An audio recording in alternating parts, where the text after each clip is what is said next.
Chapter 724. 5 or 6 people walked out with big and small bags and got into 2 off-road vehicles. Tang Jing furrowed his brows. Although they were separated by a street, he could still feel the murderous aura from them. There was also a strong yin energy. This meant that not only were their hands stained with blood, but they had also been in a graveyard full of yin energy all year round. That was why they were so stained with yin energy. They really are grave robbers. A cold light flashed in Tang Deng's eyes. He was like a lurking tiger staring at a pack of wolves. Vroom! The off-road vehicle started, and with a graceful swerve of its tail, it sped away, leaving behind a trail of dust. Professor Chi hurriedly urged Tang Jing. "Quick, don't lose them. We can't run away. Sit tight." Tang Jing also started the car. The roar of the engine made people's blood boil. This car was specially prepared for him by Mu Hongyan. It had been carefully modified, and its performance was much better than other cars. "Old Chi, be careful," Old Wei said worriedly. Professor Chi's face was red as if he had a second spring. He waved his hand proudly and said, "Don't worry, wait for my triumphant return. This discovery will definitely shock the world." He was full of confidence, like a fighter. Vroom! Tang Jing started the car and roared away, following the grave robbers from afar. One in front and one behind, the 2 groups of people drove out of the capital and onto the highway. Tang Jing looked at the road signs. These people were heading south. As for their destination, it was unknown. The grave robbers were very vigilant. If not for Tang Jing being careful, he would have been discovered several times. Night fell. The grave robber got off the highway and stopped in front of a small hotel. "What do we do?" Professor Chi asked. Tang Jing was bold and said, "Let's go to the hotel. They haven't seen us before, so there's no need to be afraid." Professor Chi was eager to try. This was an unprecedented experience. He was so excited that his cheeks were red. He rubbed his hands and said, "We'll have to face the grave robbers in a while." Tang Jing patted his shoulder and said, "Professor Chi, calm down. It's just a few grave robbers." Professor Chi said disapprovingly, "You don't know how much archaeologists hate grave robbers. If we can catch them with the stolen goods and hand them over to the police, it will be a great deed." "Okay, after it's done, we'll hand them over to the police," Tang Jing promised. By the time the 2 of them got out of the car, the grave robber had already checked in. He watched the other party go upstairs from afar. Professor Chi's eyes were fixed on the back of the grave robber. His eyeballs almost fell out of their sockets. Cough. Tang Jing coughed lightly and reminded Professor Chi to pay attention because the hotel owner was already paying attention to them. Professor Chi blushed and quickly retracted his gaze. 2 rooms. Tang Jing handed over the money and documents. The boss looked at the 2 of them deeply, went through the registration procedures with a straight face, and then handed the 2 of them 2 access cards. There was no need to expect any service from the owner of such a small hotel. Anyway, the 2 of them didn't care about that. They took the room card and went upstairs. "Which room are they staying in?" Professor Chi asked in a low voice. "The 3rd floor, right next to us. They've booked 3 rooms." Tang Jing's hearing was excellent. The soundproofing of such a small hotel was not very good. He could already vaguely hear the grave robber's voice. However, the other party deliberately lowered their voices, so he couldn't hear what they were saying. "Sigh, it's such a waste for the 2 of us to get 2 rooms." Professor Chi looked at the room card in his hand, came back to his senses, and muttered. Tang Jing smiled slightly, but did not explain the reason. The last time he entered the 100,000 Mountains with Professor Chi and the others, he had a deep impression of Professor Chi. He especially liked to snore. It was earth-shattering and made it difficult for people to sleep. He didn't want to endure that kind of destruction again, so he deliberately booked 2 rooms. After they entered their rooms, Tang Jing was a little tired after driving all the way.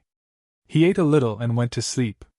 In a daze, he was suddenly awakened by a noise, mixed with Professor Chi's exclamation. Tang Jing jumped out of bed like a carp and quickly opened the door, only to see a lot of people crowded in the corridor. They blocked Professor Chi's door and were shouting fiercely. Tang Zheng's heart tightened. Could it be that something happened to Professor Chi? He quickly squeezed through the crowd and shouted, "Make way, make way!" Finally, he squeezed through the door, only to see Professor Chi being forced into a corner by a few people. His clothes were messy, and there was a woman sitting on the bed with her hair blown dry. This woman had heavy makeup and an extremely short skirt, revealing 2 white thighs. Seeing this scene, Tang Jing was stunned. What was going on? "Old man, you look so serious, but your mind is so dirty. Seeing that my sister is beautiful, you want to take advantage of her, right? Let me tell you, if you don't give us an explanation today, don't even think about leaving." A bald man roared fiercely. The bald man was shirtless, and there was a big gold chain around his neck. Coupled with his big pockmarked face, it was obvious that he was a gangster. Tang Zheng was confused. How could Professor Chi have a conflict with this group of people? Moreover, the woman on the bed was too eye-catching. What the hell was going on? But no matter what, he had to save Professor Chi first. Professor Chi was so angry that his face and ears were red. He glared at them and retorted hoarsely, "You're slandering me. It's obvious that you're the ones who controlled the girl to do those dirty things. I want to call the police. I want the police to arrest you." Professor Chi's voice was loud and righteous, but it made the group of people's eyes shine fiercely. They shouted unscrupulously, "Where did this old man come from? You dare to call the police? When the police come, don't even think about pleasing them." When Tang Jing heard this, his heart suddenly lit up, and he finally guessed that the woman was actually a young lady who came out to sell herself, and Professor Chi was. Impossible! With Tang Jing's understanding of him, other than being obsessed with archaeology, this old man would not have much interest in women, let alone at his age. He would not be able to do anything, and his taste would not be that low.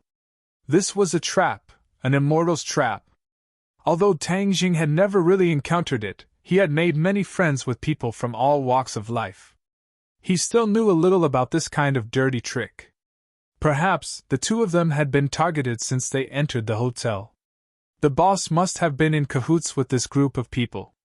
When he saw that the 2 of them were foreigners, he had evil intentions. He must have thought that the old man was easy to fool and chose to target Professor Chi. Tang Geng's face sank. This group of people was really King shameless. They actually dared to target Professor Chi. This old man had done research all his life and must have valued his reputation very much. Now that he was slandered as a prostitute, it would be worse than death.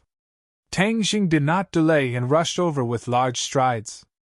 The few burly men only felt their bodies sway and were pushed aside. The next second, they saw a young man standing in front of the old man.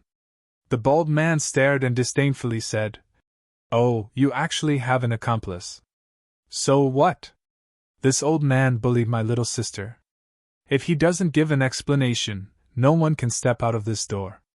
Tang Jing turned a deaf ear and supported Professor Chi. "Professor Chi, what is going on?" Hearing Tang Jing call him professor, the bald man became even more arrogant. It was as if he had eaten stimulants. He shouted loudly, "So it's still a professor? A beast with a human face? I think it's more like a beast. If you don't give me an explanation, I'll go to your unit and ask for an explanation." The bald man was an experienced person. He was ecstatic. This time, he had really picked up a treasure. This kind of person was most afraid of people going to his unit to cause trouble. In order to keep the peace, he had to give enough lottery tickets. The bald man's eyes were red. It was as if he could see a sky full of money flying towards him like a fairy scattering flowers. Professor Chi indignantly explained the whole story. It turned out that when he was resting, he suddenly heard someone knocking on the door. When he opened the door, he saw a woman with heavy makeup. The other party rushed into his room without saying anything and tried to sell him her services. Although Professor Chi was obsessed with research, he still knew that the other party was a woman who had lost her virginity. Although this group of people often appeared in the news, it was the first time he had seen it. It was very fresh. Of course, he definitely did not have any improper thoughts. He just felt that the other party was very pitiful, so he tried his best to persuade her to take the right path. He even promised to find a job for her when he returned to Beijing. He never thought that his love would harm himself. The door was pushed open with a bang, and then a group of people surrounded him fiercely. They insisted that Professor Chi was an old man who did not respect himself and bullied a woman. Professor Chi was a scholar who met a soldier. He could not explain himself clearly and was unable to defend himself. He was said to be useless by the other party. His part-time job was to call a beast with a human face but a beast's heart. Seeing Tang Jing, Professor Chi's heart finally returned to his stomach. He grabbed Tang Jing's hand and explained, "Don't believe their words. I'm really wronged." Tang Jing smiled coldly and glanced at the people opposite him. "Of course I know you're wronged. This group of people came with ill intentions. They're obviously here to extort money. Professor Chi, you've been fooled." Professor Chi's face was bitter. Although he was a titan in the archaeological world, he was helpless in the face of these things. He said dejectedly, "Then what should we do?" "Pay up. You have to pay up." The bald man shouted first. "Professor Chi, sit on the chair and rest. I'll take care of it." Tang Jing comforted him. He turned his eyes and saw a few familiar faces at the door. It was the group of grave robbers. One of the grave robbers pointed at the dejected Professor Chi and whispered to him. Tang Jing's heart trembled as he had a bad premonition. As expected, the grave robber looked at Tang Jing and Professor Chi warily, then turned around and left. "I've been exposed." Although Tang Jing did not know how the other party found out, he was still exposed. This matter was troublesome. However, he did not have time to chase after them. He was stopped by the bald man and a group of people. Each of them was like a pack of wolves, staring at Tang Jing with glowing eyes. "Want to escape? No way. Close the door." Chapter 725. The group of people glared at Tang Jing and Professor Chi as if they were lambs waiting to be slaughtered. They wanted to say a few words to keep up appearances, but Tang Jing did not give them a chance. Like a fierce tiger coming down the mountain, he rushed into the crowd with a whoosh. With a raise of his hand and a fall of his fist, one by one, they immediately turned into pig heads. Tang Jing pulled Professor Chi up and shouted, "Let's go!" The two of them swaggered out of the room, leaving only a mess in the room and the woman who was sitting on the bed dumbfounded. Where are they? However, when the two of them came downstairs, they found that the grave robber's car was gone. Without a doubt, the other party must have noticed something and slipped away without stopping. Professor Chi was dumbfounded. It was as if a basin of ice water had been poured over his head. His enthusiasm turned to nothing. He stomped his feet in hatred and said regretfully, "It's all my fault. Why should I be so kind? Now that the person and the car are gone, how am I supposed to follow them?" Tang Jing's face was sullen as he looked around. Suddenly, he narrowed his eyes slightly and stared at a sneaky person in the distance. He strode over. The other party immediately wanted to hide behind the counter, but in the end, Tang Jing dragged him out. "Boss, you were the one who led the people upstairs, right?" Tang Jing asked with a fake smile. 8 less than or equal to the boss was so scared that he trembled. He had secretly run upstairs to take a look. When he saw the defeated soldiers wailing on the ground, his blood almost froze. He knew that this time, he had kicked an iron plate. The other party was not a harmless lamb, but a fierce dragon crossing the river. He had been running this hotel for quite some time. He served people according to their needs and occasionally used unskilled methods like badger jumping to extort tourists. It was a tried and tested method. He did not expect to fail miserably this time. "Sir, I don't know what you're talking about." The boss pretended to be confused and shook his head. Slap! Half of the boss's face immediately swelled up. Seeing that Tang Jing was about to slap him again, the boss was so scared that he shouted, I'll tell you everything. It's my fault this time. I shouldn't have hurt you. I'm a bastard." Tang Jing hurriedly stopped his endless nonsense and asked straightforwardly, "Where did that group of people go?" The boss shrunk his neck and stuttered. Tang Jing glared at him. The man was so scared that he spilled the beans. "They went west." "West?" Tang Jing looked at the dark road ahead. There were many cars on it. Looking for the 3 cars in the dark was like looking for a needle in a haystack. Professor Chi was filled with regret and hatred. He looked into the distance, his lips twitching. Tang Jing also frowned. Without a direction, this group of people would completely lose track of them.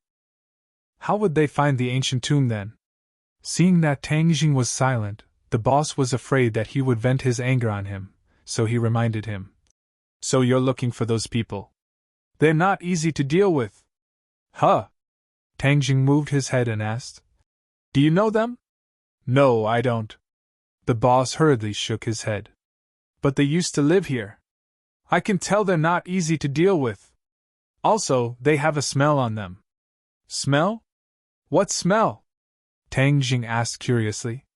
The boss stuck out his tongue and said in surprise, "The smell of death." "Huh?" Tang Jing was suddenly curious. He could see that the yin energy on those people was very strong, but he did not smell the smell of death. Seeing that Tang Jing was very interested, the boss wanted to make up for his mistake and said, "People in that line of work all have that smell. Normal people can't smell it, but I've been here for so many years. I've met who knows how many groups of people like this. I've long known them." "Oh, what do you think they do?" "Excavators."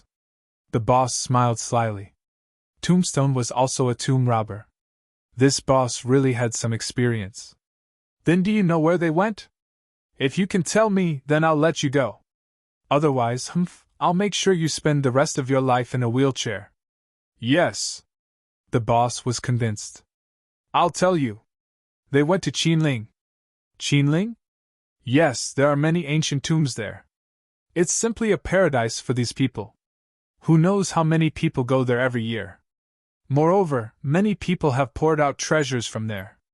Professor Chi's eyes lit up when he heard the 2 words Qinling. He slapped his head and said, "Why didn't we think that they went in that direction? It must be Qinling. Since they said there's a huge ancient tomb, then Qinling fits the description." Tang Jing knew little about this. Seeing that Professor Chi was so certain, he believed him. He asked the boss with a cold face, "Qinling is so big. Do you know where they went?" The boss said with a bitter face, "How would I know? If I had the ability, I'd be excavating too." "You still want to excavate?" Tang Jing was furious. The boss knew that things were not going well. He cried out in panic, "I don't dare, I don't dare!" He paused for a moment, then added, "But recently, there have been a few groups of people going there. In the past, there weren't so many people at this time. They must have found something. You'll definitely find some clues if you go there." Tang Jing and Professor Chi looked at each other. Professor Chi nodded, apparently agreeing with this person's point of view. Seeing this, the boss looked at Tang Jing expectantly. Tang Jing threw him to the ground and fiercely said, "I'm warning you, if you dare to do this kind of thing in the future, your in will be your end." As soon as he finished speaking, the boss saw a ray of light shoot up into the sky and land on top of the hotel. Then, everything returned to normal. He saw the 2 people get into a car and drive away. The boss patted his chest with lingering fear and spat. He curled his lips and said, "You're scaring me? Do you think I'm scared? You're a dragon crossing the river, but there are always small shrimps. If I don't trick them, they'll have nothing to eat." The last word turned into a scream, but it was quickly drowned out by a loud rumbling sound. The scream came to an abrupt end. He stared with a pair of dead fish eyes at everything in front of him. His mind was blank, and his whole body was trembling. It was as if there were countless swords hanging over his head. The hotel collapsed. It was a mess. The group of big men were crying and screaming as they struggled to climb out of the ruins. Since they had a destination, Tang Jing and Professor Chi were not in a hurry. In order to save time, the 2 did not look for another hotel to stay. Instead, they drove straight to Qinling. Qiling was a huge mountain range that stretched from east to west in the middle of Huaxia. It was like a huge dragon lying on the earth of Huaxia. It was also known as the Dragon Vein of Huaxia civilization. Along the way, Professor Qi tirelessly filled Tangjing in on the knowledge of the Qiling Mountains. There had always been many ancient and great tombs in Qiling. However, due to the restrictions of the terrain, the mountains were too steep.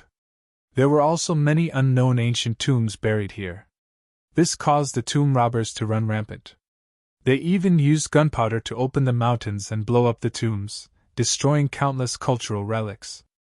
Professor Qi sighed and said hatefully, "If we catch all these tomb robbers, it will definitely be a great merit for the inheritance of Huaxia culture." Tangjing did not comment. This was a whimsical idea.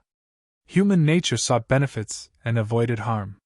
If there was profit, there would definitely be people who lost their humanity and took risks. After more than a day of trekking, the undulating mountains gradually appeared in their sight. This mountain range was not as dangerous as Mount Hua, but it had another kind of charm.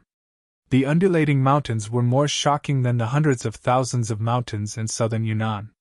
Professor Qi got out of the car, put his hands on his waist, and pointed at the mountains in the distance. He said, "Look, this is the Dragon Vein of Huaxia. It's so beautiful." "Professor Qi, is there any basis for the Dragon Vein?" Tangjing asked on a whim. "This is a ruling method of the ancient kings. They deliberately increased the mystery of Qiling. How can there be dragons in this world?" "Of course, there is no Dragon Vein," Professor Qi said firmly. "Dragon?" Tangjing immediately saw the flaw in Professor Qi's words. There were dragons in this world, so the Dragon Vein might not be a groundless rumor. What exactly was a Dragon Vein? Tangjing could not help but have this question in his mind. But in the end, no one could answer this question. Close to Qiling, there were many more villages, hotels, and restaurants. There were obviously more people. In recent years, the tourism industry had developed, and many explorers had come to conquer this mysterious mountain range. Tangjing and Professor Qi decided to find a place to stay for the night and recharge their energy, especially Professor Qi. After all, he was old. After such a long journey, although he was still very excited on the surface, it was difficult to hide the deep fatigue between his brows. Moreover, he could also use the rest time to inquire about the whereabouts of the grave robbers. The two chose a hotel that seemed to be more reliable to stay in. After eating at the restaurant next door, Tangjing left Professor Qi to rest in the room and walked out. However, this time, just in case, the two of them only booked a standard room. Tangjing could only endure Professor Qi's snoring for the time being. Strolling through the village, Tangjing saw that there were quite a few foreigners. The inns and restaurants were filled with quite a few foreigners. Some of them were clearly backpackers, while others made Tangjing frown. These people were more or less tainted with Samine energy. Although they were dressed as backpackers, how could they escape Tangjing's sharp eyes?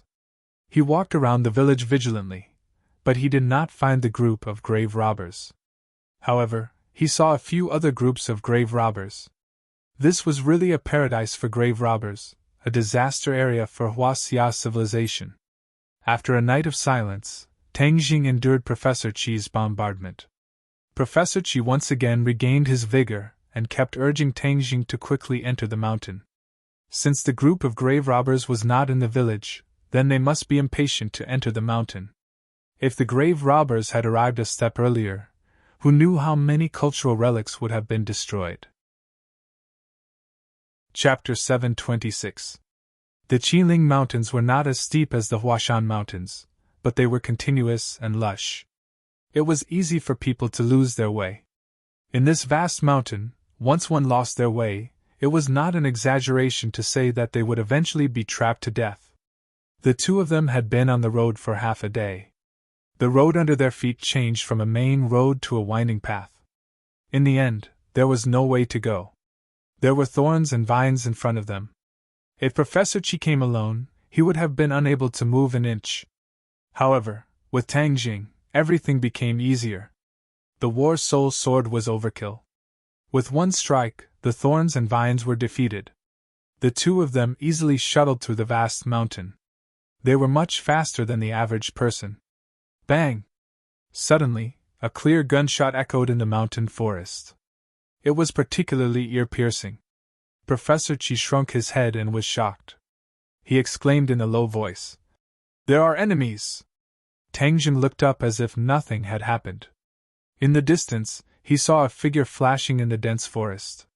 The gunshots did not stop. They came sporadically, making people nervous. Grave robbers? Professor Chi also looked around. He smacked his lips and asked, "Most likely. These people are really desperate. They even prepared guns." Tang Jing sighed. "Arrogant!" Professor Chi scolded fiercely. "Let's go. Anyway, we haven't found any clues. Since we met grave robbers, let's follow the clues and see if we can find them," Tang Jing suggested. Professor Chi did not disagree. He said, "Later you will make a move and teach these criminals a lesson." Tang Jing smiled and ignored Professor Chi's scholarly attitude. After a while, the two of them passed through the layers of obstacles and approached their destination. The gunshots had stopped. Tang Jing and Professor Chi hid in the bushes. Not far from them was a group of fierce desperados. Many of them had guns in their hands. Some of them had machetes and other weapons. There were several corpses lying on the ground. The leader of the group, a scar-faced man, kicked the people on the ground, spat and cursed. "You bunch of shrimp soldiers and crab generals dare to touch that ancient tomb. Humph, you are courting death. I will send you to see the king of hell first." As soon as he finished speaking, he raised his hand and swung the knife down, leaving a bloody wound on the other party's neck. That person twitched a few times before he died. Professor Chi was so scared that he exclaimed in a low voice. He knew that something was wrong and quickly covered his mouth. However, it was too late. The enemy had already found out. The scar-faced man shouted, "Who is it?" His subordinates had already taken action and arrived in front of the bushes with their guns pointed at the two of them. "Boss, we caught two people. Stand up and don't move. If you dare to move, I'll shoot you to death," the grave robber roared fiercely. Tang Jing cast a comforting look at the frightened Professor Chi. The two of them slowly stood up. The scar-faced man walked over and stared fiercely at the two of them. His small eyes rolled around, and the machete in his hand was pointed at the two of them. He asked, "Who are you?" "I." Professor Chi wanted to speak, but he was interrupted by Tang Jing. "We are tourists. We heard that the scenery in Xiling Mountain is beautiful, so we came to take a look." Tang Jing had already carefully scanned this group of people. He did not find the grave robbers he was looking for. This meant that they were not in the same group. However, the ancient tomb that the scar-faced man had mentioned had aroused Tang Jing's interest. Could it be that this group of grave robbers had also come for that ancient tomb? He was going to wait and see. He wanted to get some information from the other party. Seeing that Tang Jing was dignified and neither servile nor overbearing, the scar-faced man laughed fiercely. "Boy, don't think that I am a fool. You want to fool us with such a clumsy lie? Humph, you are daydreaming." Tang Jing did not care. He raised his eyebrows and asked, "Oh, then what are you going to do?" "What am I going to do?" "Humph, you saw what we did just now. Of course, I am going to send you to see the king of hell," the scar-faced man said murderously. Tang Jing was unmoved. He said, "I have seen the king of hell a long time ago. I don't want to see him today." When he fought with the king of hell in the ghost realm, he was no stranger to him. When the others heard this, they laughed sarcastically. "This boy is scared silly. Boss, just kill him. We still have business to do." Tang Jing turned a deaf ear to them and asked, "Where is the ancient tomb that you are talking about?" F***ck, I am the one asking you. You dare to ask me? Damn, are you not afraid of death? Then I will fulfill your wish. The scar-faced man waved his machete. Tang Jing frowned. This group of people was not cooperating. It seemed that they were going to use force. Bang, bang, bang, however, a series of fierce gunshots interrupted his thoughts. The scar-faced man was shot between his eyebrows.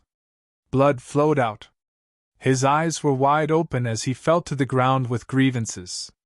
The others were beaten up by this sudden attack. However, in the end, they could not escape the scythe of death. They fell to the ground one after another. On the contrary, Tang Jing and Professor Qi stood in place unscathed. Tang Deng's expression was calm. Professor Qi looked at so many dead people. He was already pale with fright. Professor Qi, I am here. Don't be afraid. Tang Jing comforted him softly. Professor Qi heard this and his trembling body slightly stopped. Who is it this time? Professor Qi asked with trepidation. They will know when they come out. Tang Jing said indifferently.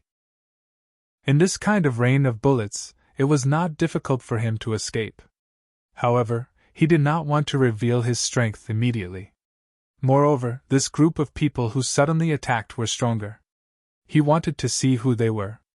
Rustling footsteps sounded in the woods. More than 10 people walked out. Tang Deng's pupils suddenly shrank. He was secretly delighted. His target had appeared. He found the few grave robbers he had been following in the crowd. However, these people were obviously not the leader. One of them, an old man in his 50s with a goatee, caught Tang Jing's attention. This was because he was too different from the others. Everyone else had a strong yin qi, but he was no different from an ordinary person. There was no yin qi around him at all. However, the occasional fierce light in his eyes still made Tang Jing judge that this person was not an ordinary person.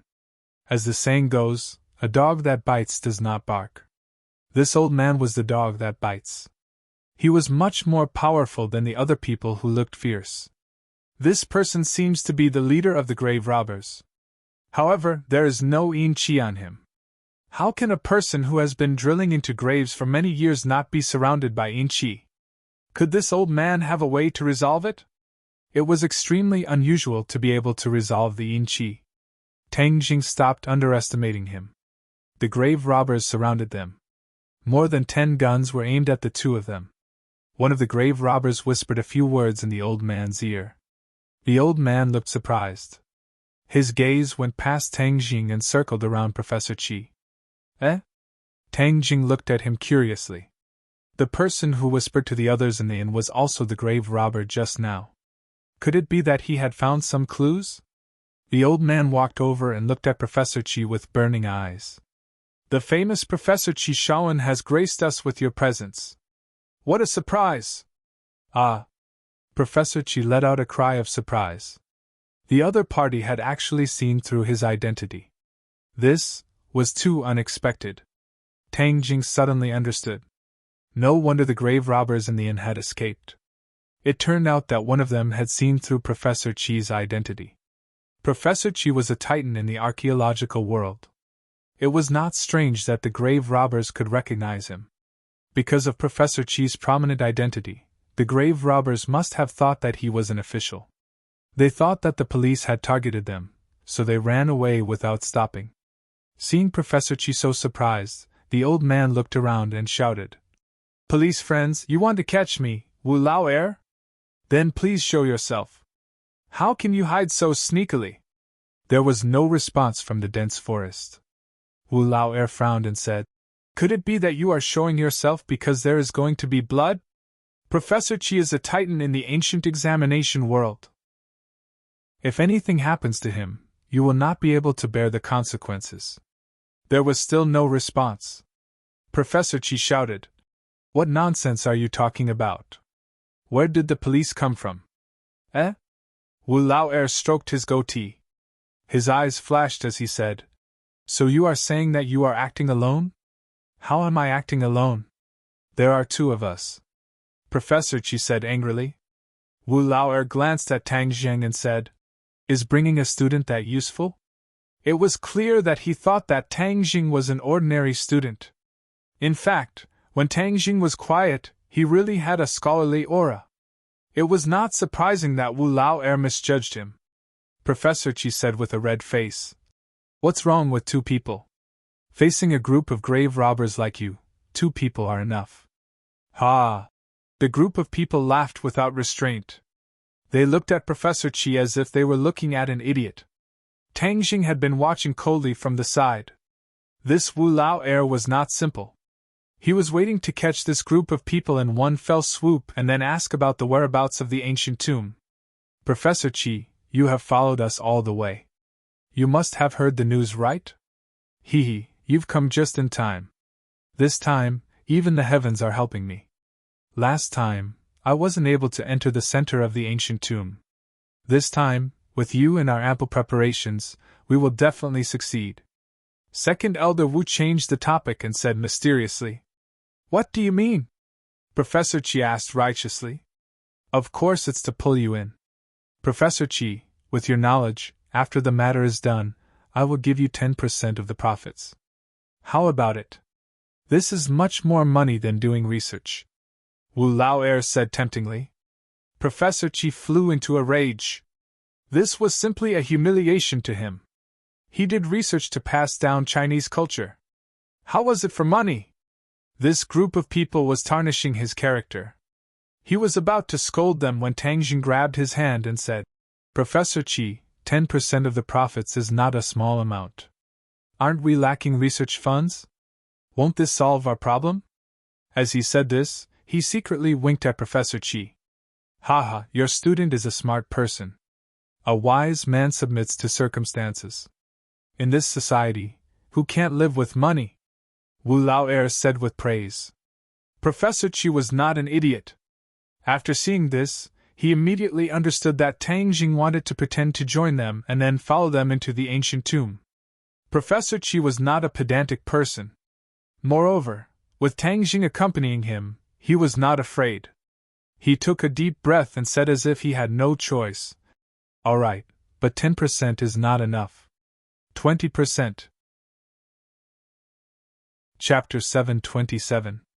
The situation had taken a turn for the worse. The two opposing parties had become allies, but neither of them had good intentions. They were just using each other. With the addition of the tomb robbers, Tang Jing and Wu Qi moved faster. They were no longer running around like headless flies.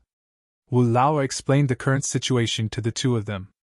It was unknown whether he was being kind or not. In the circle of robbers, this ancient tomb was no longer a secret. Of course, ordinary thieves did not know about it, but those with a little power knew about it. Therefore, for the sake of the wealth, many powers gathered in the Qinling Mountains. In order to monopolize the wealth, the killing had already begun. A few weaker groups of tomb robbers had already been eliminated. The big fish ate the small fish, and the small fish ate the shrimps. The law of the jungle played out incisively and vividly here. Wu Lao Er's group was relatively lucky. Last time, they only entered the periphery of the ancient tomb and found a few scattered spoils of war. However, from these spoils of war, they could already determine how much wealth the true core of the ancient tomb contained. Men died for wealth, and birds died for food. This group of desperados did not hesitate to take risks for the sake of this treasure. As long as they succeeded, they could live a carefree life for the rest of their lives. After this deal, they would not have to worry about their lower body. Not many people could resist this kind of temptation. Professor Chi's eyebrows danced as he listened. If there was really such a huge ancient tomb, then the research value would be huge. Perhaps he could really get what he wanted and discover something shocking that could overturn history. Wu Lao Er was very excited. He said, Professor Chi, you have been doing research for so many years, but you haven't done any robbers, right? Humph, we studied ancient tombs for work. Unlike you, Professor Chi said disdainfully. Isn't it the same now? Whether it's work or robbers, it's all for money. Money is the number one driving force. Wu Lao Er laughed. Unknowingly, the group had already arrived in the depths of the Qinling Mountains. There were no signs of human habitation around. Occasionally, there would be wild beasts, but this group of people had guns and ammunition. Ordinary wild beasts could not do anything to them. Professor Chi looked around and asked curiously, What is that ancient tomb like? Wu Lao Er's expression became serious when he mentioned the ancient tomb. He said, I've been robbing for most of my life, but I've never seen such an ancient tomb. Oh? What is it like? Professor Chi asked. Wu Lao closed his eyes as if he was reminiscing. After a while, he said, I didn't see the whole picture of the ancient tomb. Just the tip of the iceberg shocked me. It was unheard of and unseen. It was a miracle in human history. Everything that was related to the 100,000 mountains was not simple. He had come here by chance, so of course he had to investigate it. After climbing over the mountains, they walked further and further away. Finally, they arrived at the foot of a towering mountain and stopped. Tang Jing raised his head and looked around. This mountain peak was thousands of meters above sea level, and was obviously taller than the other mountains. Moreover, this was the eastern section of the Qiling Mountains, and if one looked from the mountain peak, they could overlook the vast North China Plain. Have we arrived? Professor Chi asked. Second Brother Wu nodded solemnly and ordered his subordinates to start preparing. They brought a lot of equipment, big and small bags, and Tang Jing saw that there were explosives among them. Obviously, if they encountered any obstacles, they were prepared to explode violently. They were simply insane. After tidying up his equipment, Second Brother Wu gave the order and set off again. This time, he clearly saw traces of people walking past. There were many broken thorny branches on both sides. Second Brother Wu looked around and said coldly, Someone beat us to it. What are you afraid of? The ancient tomb is so big, and there are so many obstacles. It's useless even if you beat us to it, the others said indifferently. Second Brother Wu nodded and did not forget to remind them. There are so many dangers in there. Keep your eyes open. Be alert. Let's eat and drink well. The crowd was in high spirits, and they rushed to the foot of the mountain. Looking at this group of greedy people, Tang Jing's eyes flashed with a cold light. You are happy now, but you will cry later. Although Tang Jing was a newcomer in the archaeology field, after all, he was also a person who walked in the 100,000 mountains, a forbidden area for archaeologists, and even tomb robbers. He knew that this kind of large ancient tomb seemed to be attractive, but in fact, it was full of dangers. If he was not careful, he would lose his life here. Professor Qi and Tang Jing were escorted in the middle of the team. Wu Lao then took the lead and removed the disguise of a pile of thorny branches. A hole appeared in front of them. The hole was not big, and it was only big enough for one person to pass through. It was like a crack formed by a crack in the mountain. It was so dark that they could not see where it led to. A gust of cold air floated out of the hole. Even if it was a hot summer day, it still made people feel a biting cold. Go in, pay attention to the surrounding environment, Second Brother Wu ordered seriously. When Professor Qi walked past him, he grabbed his arm and warned him coldly. Professor Qi, when you go in, you are only one step away from the King of Hell's palace. Don't play tricks, or you will really have to report to the King of Hell's palace. Professor Qi did not say anything. He shook off his hand and entered the hole with Tang Jing. The tomb robber's wolf-eye flashlight illuminated the inside of the cave. There were no obvious traces of excavation on the mountain wall. Instead, it seemed to be torn apart by a huge force to form this cave. Torn apart. Tang Jing felt a chill in his heart. How much power did this require? This was a whole mountain. How could it be torn apart? He could not figure out the reason for this at the moment. He just thought that he was thinking too much. Although the cave was cold, it was well ventilated. There was no difficulty in breathing. The surroundings were dead silent. Only the sound of messy footsteps could be heard. In such a claustrophobic environment, if one's nerves were not strong enough, they would be scared silly. Fortunately, this group of people were not ordinary people. Other than Tang Jing, it was not the first time that the others entered the ancient tomb. They were familiar with it and moved forward carefully. The road ahead seemed to have no end. They did not know how long they had walked, but they still did not stop. Tang Jing muttered in his heart, he had already walked for more than 1,000 meters, he should have already reached the middle of the mountain. The cave was winding upwards bit by bit, not towards the ground. Could it be that the ancient tomb was in the middle of the mountain? Suddenly, a ray of light in front of them attracted Tang Jing. He quickly looked up and his vision gradually widened. "We're here!" Someone in the crowd cheered in a low voice. Everyone was excited and quick in their pace. In the blink of an eye, they had reached the end of the cave. However, there was a sudden scream in front of them. Then, screams filled the cave. "Run! Run!" The person in front pushed back fiercely. This group of people was immediately pushed back. Some people were even trampled under their feet. There was no time to suddenly change direction. It would only cause a serious trample. Tang Zheng's eyes trembled. He quickly pulled Professor Qi and protected him behind him. He pushed his palm forward and pressed it against the back of the person in front of him, preventing him from retreating. "What are you doing? You're not allowed to retreat! Get the hell back!" Wu Lao brought up the rear and walked at the back of the group. When he saw the strange movement in front of him, he hurriedly scolded loudly.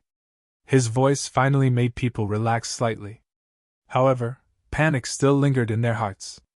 They had been here the last time and did not encounter any danger. How could there be danger this time? What danger was it? "A brother died!" A loud shout came from the front. Chapter 728. Under second brother Wu's rage, the commotion in front finally calmed down a little. Suddenly, there was a gust of wind above his head. Tang Jing subconsciously looked up and saw that old Wu was actually climbing over everyone's heads with his two limbs. His speed was extremely fast. When second brother Wu climbed to the front was completely quiet.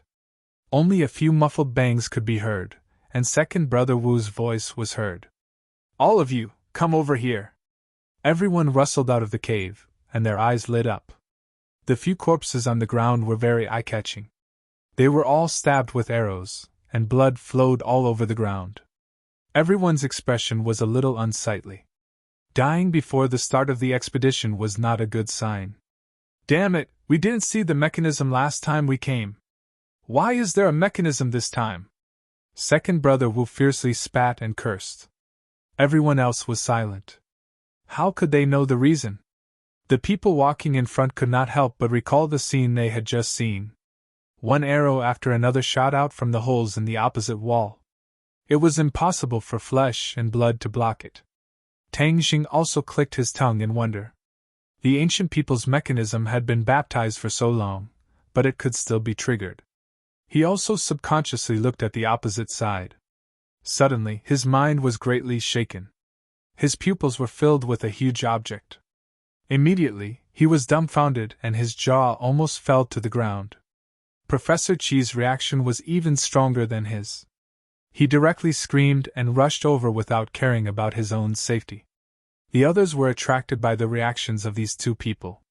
The crowd sneered, but they did not remember that their reactions were almost the same when they first saw this scene. Why was there such a big reaction? It was because they saw the true appearance of the ancient tomb. Looking up, the ancient tomb made of blue bricks could not be seen at a glance. It was as if it towered into the clouds. The top of the tomb could not be seen clearly.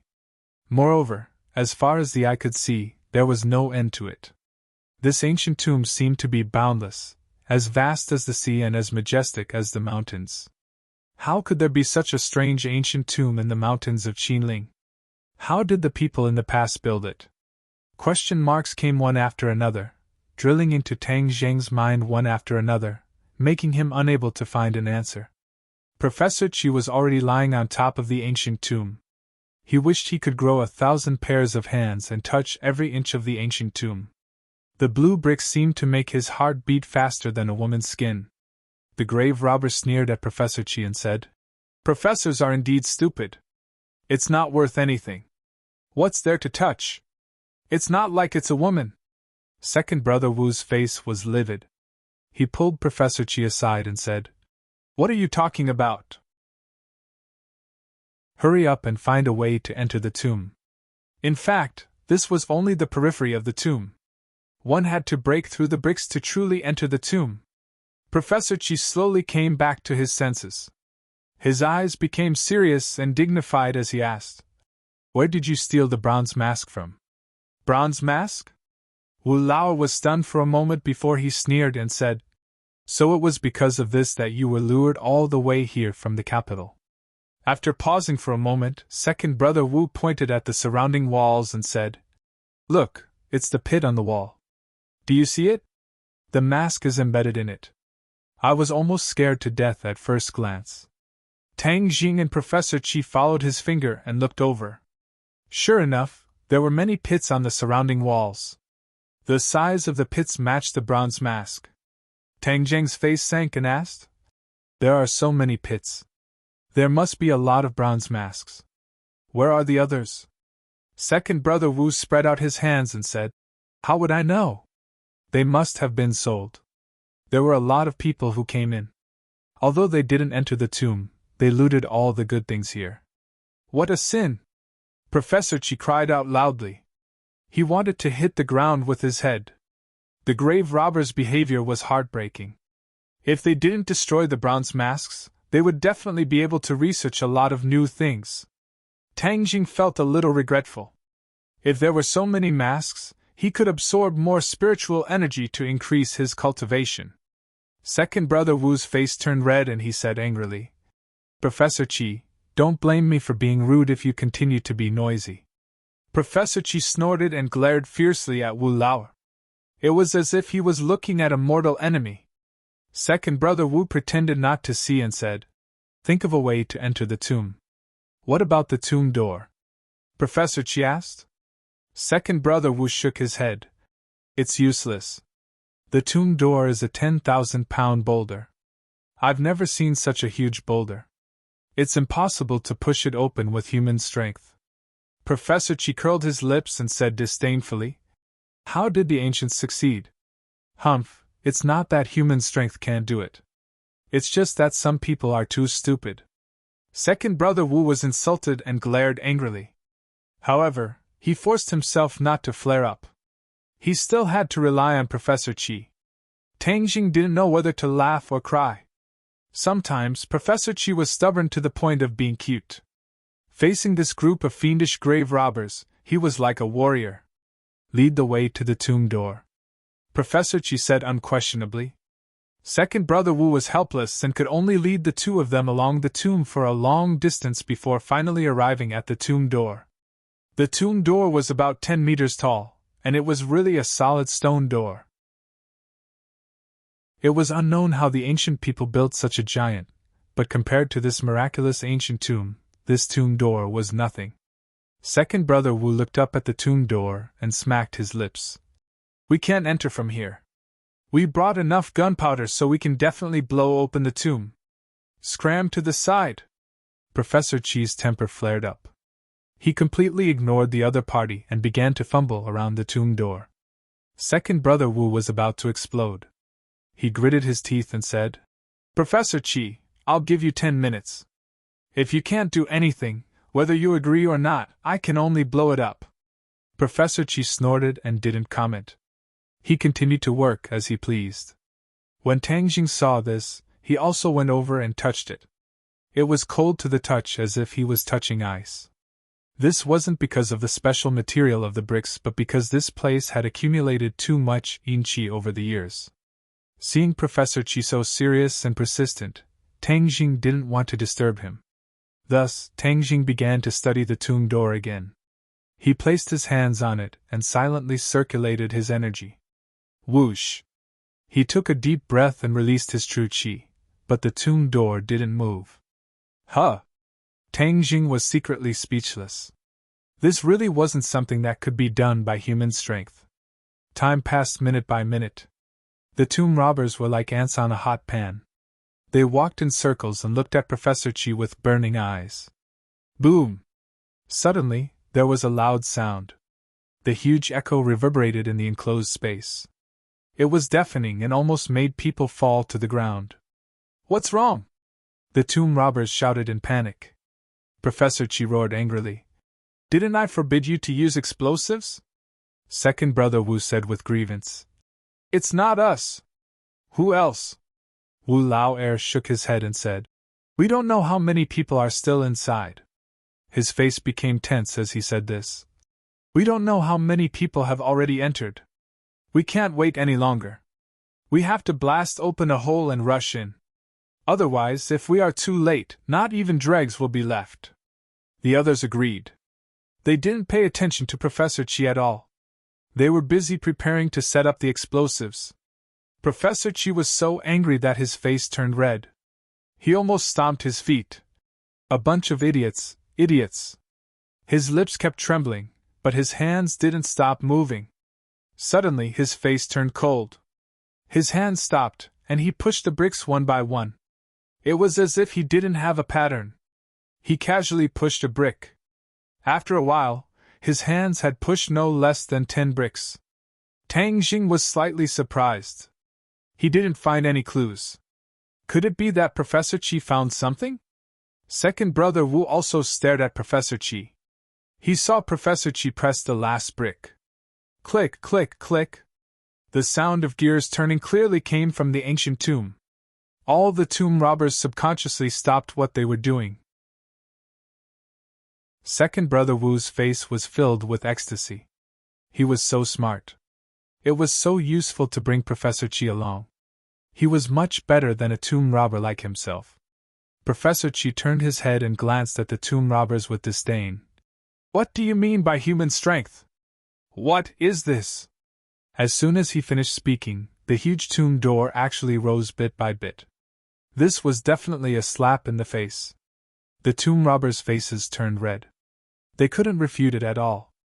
At this moment, Professor Chi was simply shining.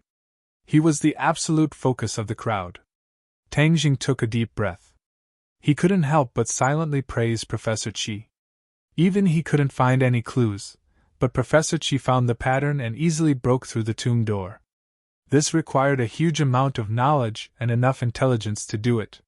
He couldn't help but admire Professor Chi for this. The title of Professor Chi wasn't fishing for fame. He deserved it. The tomb door slowly rose.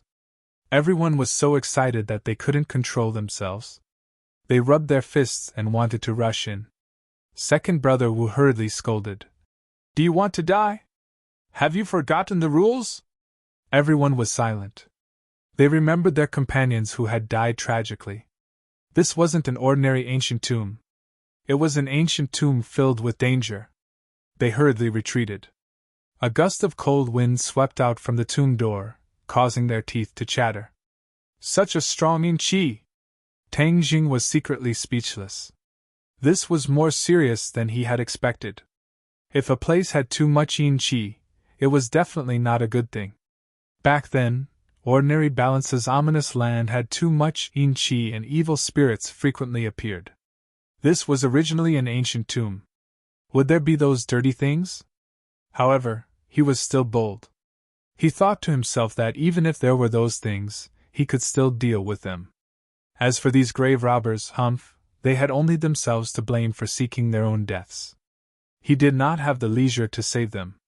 After a while, second brother Wu said, "Let's go. Be careful. There must be a lot of F*King traps here. We have to be careful. Otherwise, no one will benefit." The few of them walked through the tomb door one after another.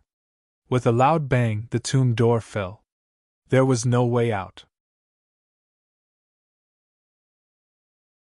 Chapter 729. It was not dark in the ancient tomb because there were luminous pearls embedded in the ceiling, emitting a faint light. The eyes of the grave robbers lit up, and they kept swallowing their saliva. There were so many luminous pearls. How much would they be worth if they dug them all out? However, no one dug because it was too high. The ceiling was about 5 meters high, and there were smooth stone walls on both sides. They could not climb up at all, and they could only sigh. Useless things. How much is this worth? The big part is inside. Wu Lao slapped the head of one of his men and scolded him. The man was slapped into the wall, making a crisp sound. The person walking at the front suddenly let out a scream, and he disappeared because he stepped on air and fell into the darkness. "Watch your step!" Wu Lao shouted. The crowd immediately jumped up and down because the stones under their feet were moving.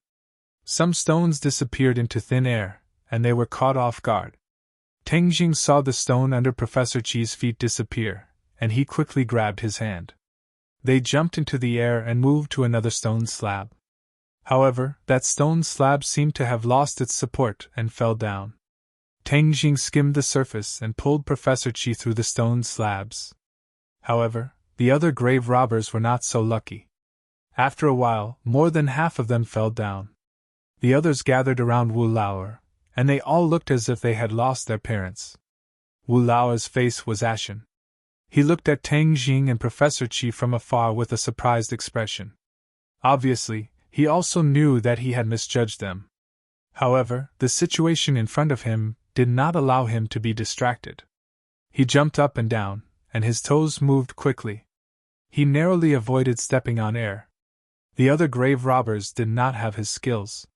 They screamed and fell into the darkness. There was no chance of survival. Bang! Wu Laoer's feet landed firmly on the ground. He looked back and saw that the 10-meter distance he was standing on had completely collapsed, leaving only a dark space. It was like a bloody mouth that swallowed people. It made him shudder. It was too late for regrets. He should not have slapped his subordinate just now. The other party must have hit the mechanism on the wall, causing the entire team to be wiped out. His intestines were about to turn green with regret. He took a few deep breaths to suppress the unwillingness and anger in his heart, but when he looked up and saw Tang Jing's face, his anger surged again. Brat, so you were pretending to be a pig to eat a tiger? Tang Jing smiled coldly and said, Are you a tiger? You think too highly of yourself. Wu Laoer clenched his fists so hard that his knuckles cracked. He wished he could go up and beat Tang Jing up. However, when he recalled Tang Jing's elegant movements just now, he knew that Tang Jing was much more powerful than him. He couldn't help but wonder if the other party's strength surpassed his. He didn't dare to cause any more trouble. This place was filled with danger. If he wasn't careful, he could be killed by the traps. It was better not to provoke the other party. Humph, good, as expected, the younger generation will surpass us in time. Wu Lao threw down these words, flicked his sleeves and left, rushing forward with large strides. Professor Chi said worriedly, Since you've already shed all pretense of cordiality, why don't you just directly capture him? Tang Jing smiled mysteriously and said, This place is so dangerous. It's good to let him take a trip. Moreover, he doesn't even have any explosives. How can he run out of here? Professor Chi suddenly understood and laughed. Tang Jing, why didn't I realize that you were so cunning before? Tang Jing said with a bitter face. Didn't you teach me this? You can't be merciful to this kind of grave robber. Professor Chi nodded in agreement. Yes, you can't be merciful. I'll say something that shouldn't be said. It's better if all of these people die. Ha!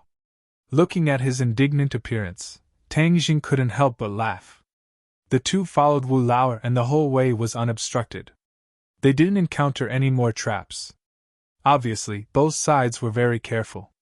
They didn't act rashly and didn't trigger any traps. Suddenly, the sound of fighting in front of them attracted the three's attention. The three immediately stopped and looked up vigilantly. The road had already come to an end. In front of them was a huge space, like a vast hall. Why would a hall be described as vast? Because looking from afar, it really was boundless. The three simultaneously sucked in a breath of cold air. This ancient tomb was getting stranger and stranger. The sound of fighting meant that someone had already entered. Perhaps it was the people who used the explosives just now. Moreover, it wasn't just a group of people. Gunshots rang out like firecrackers. When Professor Chi heard this, he beat his chest and shouted, What a sin! Who knows how many cultural relics have been destroyed inside? This is a crime against history, a crime against the Huaxia civilization. Tang Jing hurriedly grabbed him, afraid that he would rush in. Even he wouldn't be able to catch the rain of bullets. Wu Laoer's expression kept changing. He stretched his neck to look inside, but he couldn't see clearly. In the end, his face was ashen. Obviously, the people inside were definitely more powerful than him. It wouldn't be easy for him to gain any benefits. The gunshots gradually stopped. The winner must have been decided. Suddenly, the few people couldn't sit still. The winner had been decided, so it was time to divide the spoils. If they still didn't go in, then they wouldn't have a share. Professor Chi couldn't bear to see the tomb robbers destroy the cultural relics. He kept urging Tang Jing. Tang Jing also felt that they couldn't delay and rushed into the hall with Wu Lao. Tang Jing kept Professor Chi firmly behind him, afraid that a bullet would suddenly fly over. If anything happened to Professor Chi, then he would be guilty. After entering the hall, their field of vision suddenly opened up. Many people had already fallen on the ground. They were struggling on the verge of death, but they were mercilessly shot to death by the enemy. When they saw the three uninvited guests, the group of people turned their guns and pointed at them. They shouted, "Who are you? Hey, isn't this Wu Lao? You're really lucky. You actually didn't die. Oh, you even brought 2 helpers. That's too shabby. One old and one young. You don't have anyone, right? Ha ha." Some people in the crowd recognized Wu Lao and began to ridicule him. Wu Lao's face alternated between red and white. He said, "Chui Sanner, don't be so damn arrogant." "Shouldn't I be arrogant? Damn it, this ancient tomb was first discovered by me. If it wasn't for the news being leaked, how could you have a chance? But so what if you came? Everything here is still mine. Don't even think about fucking touching it." Chui San unscrupulously roared. Wu Lao curled his lips and disdainfully said, "Chui Sanner, you're too early to talk big. It's not like I don't know your ability. Your ability is not enough in front of me. Is that so? Then look at those dead people on the ground. Who's more capable than you?" Chui Sanner proudly pointed at the corpses on the ground. Second Brother Wu's pupils suddenly constricted, and his mind was greatly shaken because he saw a few familiar faces among them. These people were all famous figures in the plundering world, and their strength was several levels higher than his. How could these strong people be killed by Chui Sanner? This was not scientific, not normal. Wu Lao's eyelids twitched, and his expression changed greatly. Seeing this, Chui Sanner wantonly laughed. "Now you know how powerful I am? Wu Lao, today is the day you die. Go to hell and watch your grandpa Chui Sanner live a good life for the rest of his life." Tang Jing and Professor Chi were not in the mood to listen to his bragging. Instead, they observed the hall. The hall was really big. They couldn't see the end of it at a glance. It was like a huge space. This space was far more vast than the mountain. This was too strange. Even Tang Jing couldn't help but frown. There must be a demon behind this abnormality. This demon was too big. Looking up at the sky, the two were simultaneously shocked. Above their heads was a void. They couldn't see the end of it, but there were specks of stars in the void. It really did look like a sky. But how could there be a sky in this ancient tomb? Professor Chi could no longer explain all of this with his knowledge. This was definitely a huge discovery in the archaeological world. It would definitely shock the world. Compared to this, the pyramids were not even worth mentioning. The ancestors of Huaxia were indeed endlessly creative and intelligent. Even modern people would find it difficult to achieve this. Professor Chi was secretly speechless. Tang Jing looked into the distance. He couldn't see the space clearly, but his intuition told him that there was something inside. "Professor Chi, let's go over there," Tang Jing said. Professor Chi's eyes lit up. "Just what I wanted!" The two ignored Chui Sanner and Wu Lao's hostility. They were about to leave when they immediately attracted Chui Sanner's attention. "Stop!" Chui Sanner flew into a rage. He waved his hand and a group of subordinates blocked the two's path. "Wu Lao, your two subordinates don't know the rules. We haven't even finished talking and they want to run," Wu Lao meaningfully said. "Is that so? Then what are you going to do?" "What are we going to do? Of course we'll do the same as you. We'll send them to see the King of Hell," Chui Sanner said with killing intent. He waved his hand and a group of people surrounded them. It was clear that in the eyes of this group of desperados, they didn't care about the two of them. Tang Jing wrinkled his eyebrows. This group of people were not good people, so he decided to take care of this matter. His feet slipped, and like a loach, he slid through the crowd. Every time the others touched his body, they would be sent flying and fall to the ground, bleeding profusely.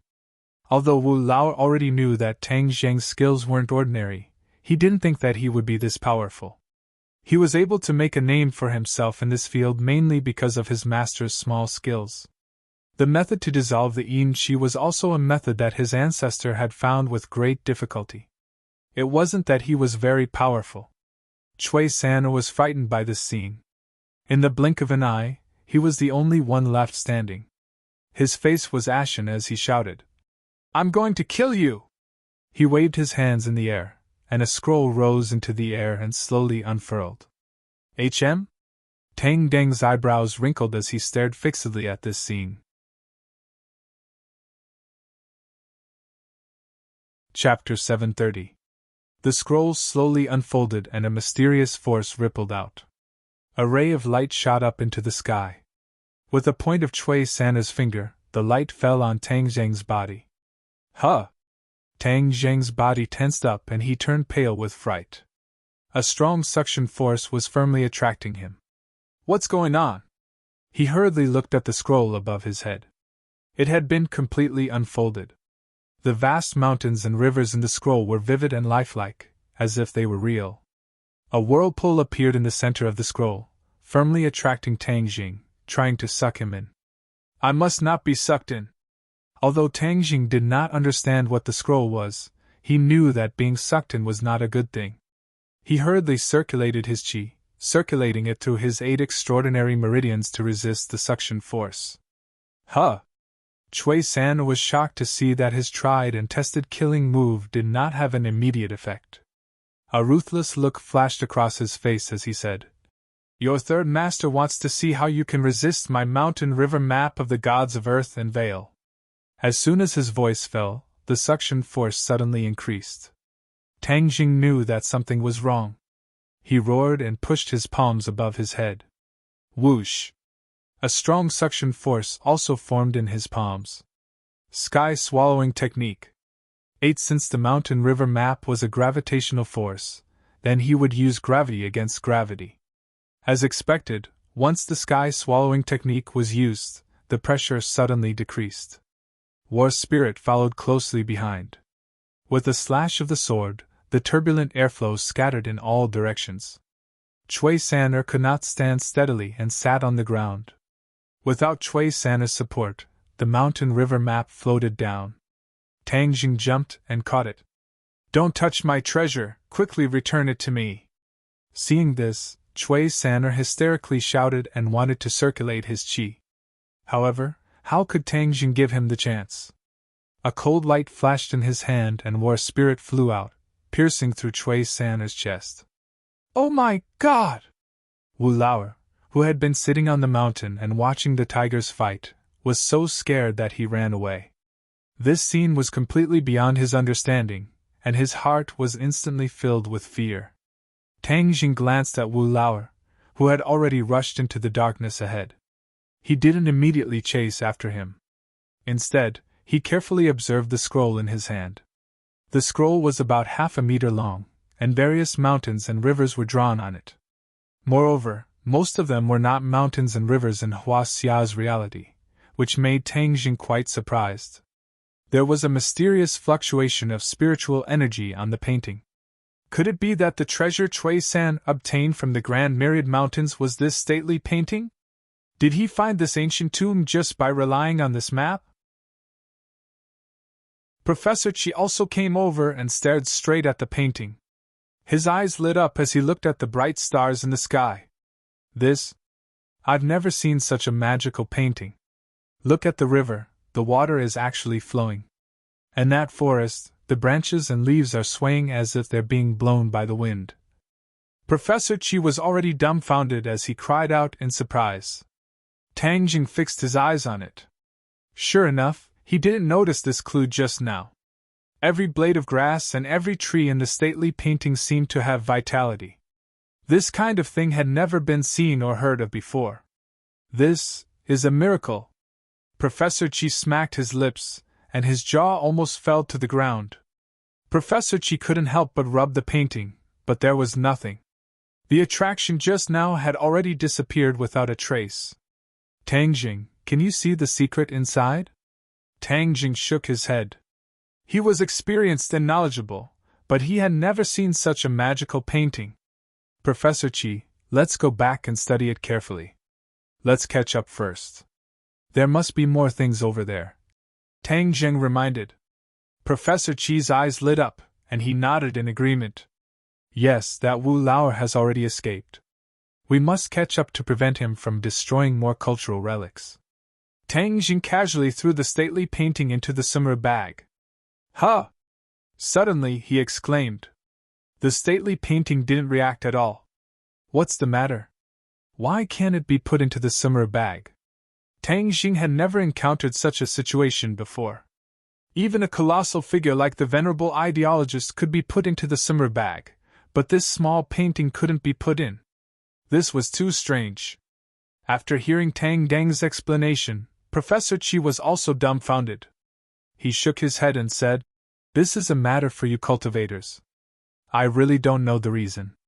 Since it couldn't be put in the bag, Tang Jing simply took out a backpack and carried it close to his body. Then, he set off with Professor Chi. The stars above their heads shone, but the light was very dim. The two of them were prepared and took out their flashlights. Under their feet was a flat road paved with green bricks. It was like a huge square. As far as the flashlight's light could reach, it was still an empty square. It was barren, and there was nothing in it. It couldn't illuminate the sides at all. How big is this place? Professor Chi couldn't help but exclaim. Tang Jing said solemnly, "There are too many strange things in this ancient tomb." Professor Chi was incomparably excited. Strange things mean that it's magical. That's why there are so many new discoveries. After walking for a long time, they still didn't see Wu Lauer's figure. Just as the two of them were about to lose hope, a huge phantom vaguely appeared in the distance. This phantom was tall and large, and its outline was very frightening. However, it was too far away to see clearly. Tang Jing was overjoyed. They finally found the building. With a target, the two of them were energized and quickly ran toward the target. Finally, everything in front of them became clear. The colossal figure also revealed its true appearance. The two of them were startled and subconsciously stopped in their tracks. The two of them looked at each other. Their eyes were filled with shock. This was actually a huge altar. How big was it? It was as big as 10 main courts. Painting! The two of them immediately remembered the painting that the grave robber sold to Old Wei. There was such an altar in it. Moreover, it looked like it was the same one. Could that painting be describing the scene in front of them?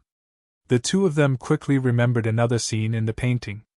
A group of people were building a magnificent palace. In front of the altar, there was a dense crowd wearing bronze masks. The two of them immediately raised their flashlights and shone it over. The altar was too big. They couldn't see clearly what was behind the altar. They couldn't see if there was a crowd of bronze masks behind the altar. That painting must be a documentary of the construction of this ancient tomb. It was just stolen by the grave robbers, Professor Chi concluded. Tang Jing nodded. His thoughts were similar to Professor Chi's. Doesn't that mean there's a palace behind it? Tang Jing pointed at the back of the altar and said. Professor Chi muttered. It's possible. Tang Jing sucked in a breath of cold air. The painting clearly depicted the appearance of the palace, which towered into the clouds as if it was on par with the heavens. How magnificent it must be! Tang Jing, take me to the altar! Professor Chi's eyes lit up with excitement. He looked up and stared at the altar. Go up? Yes, this is the place where the ancients worshipped. There are many secrets that can be found in this kind of place. We can't miss it. We have to see it first. Moreover, there were so many traps at the entrance of this ancient tomb. However, it was safe and there was no danger. This is very unusual. Therefore, we can't take the risk. We have to figure out the situation first. Professor Chi said seriously. Seeing that he was so cautious, Tang Zheng thought for a while and agreed. Then hold on tight. Tang Jing lifted Professor Chi's shoulder, and with a tap of his toes, he flew up to the top of the altar. Whoosh whoosh whoosh. Professor Chi heard the sound of the wind. He looked up subconsciously, and found that they were getting higher and higher. His heart beat faster. He took a deep breath and drove away his fear. He looked up excitedly. The top of the altar was close at hand. Bang! Tang Zheng's feet landed on the ground. The dull sound of his footsteps was very obvious in the empty space. It gave the two people a fright. Tang Jing put down Professor Chi and took a deep breath. He looked up and realized more clearly that the altar was extraordinary. What shocked him even more was that the altar seemed to be a hole. It was made of a huge stone. With Tang Jing's knowledge, he had never heard of such a huge and complete stone in the world. Hiss! He took a deep breath and circulated his genuine chi to guard against the unexpected. Professor Chi was already squatting on the ground and studying it. There were many complicated patterns on the ground. They were not very beautiful. They were very thick and curved, giving people a strange feeling.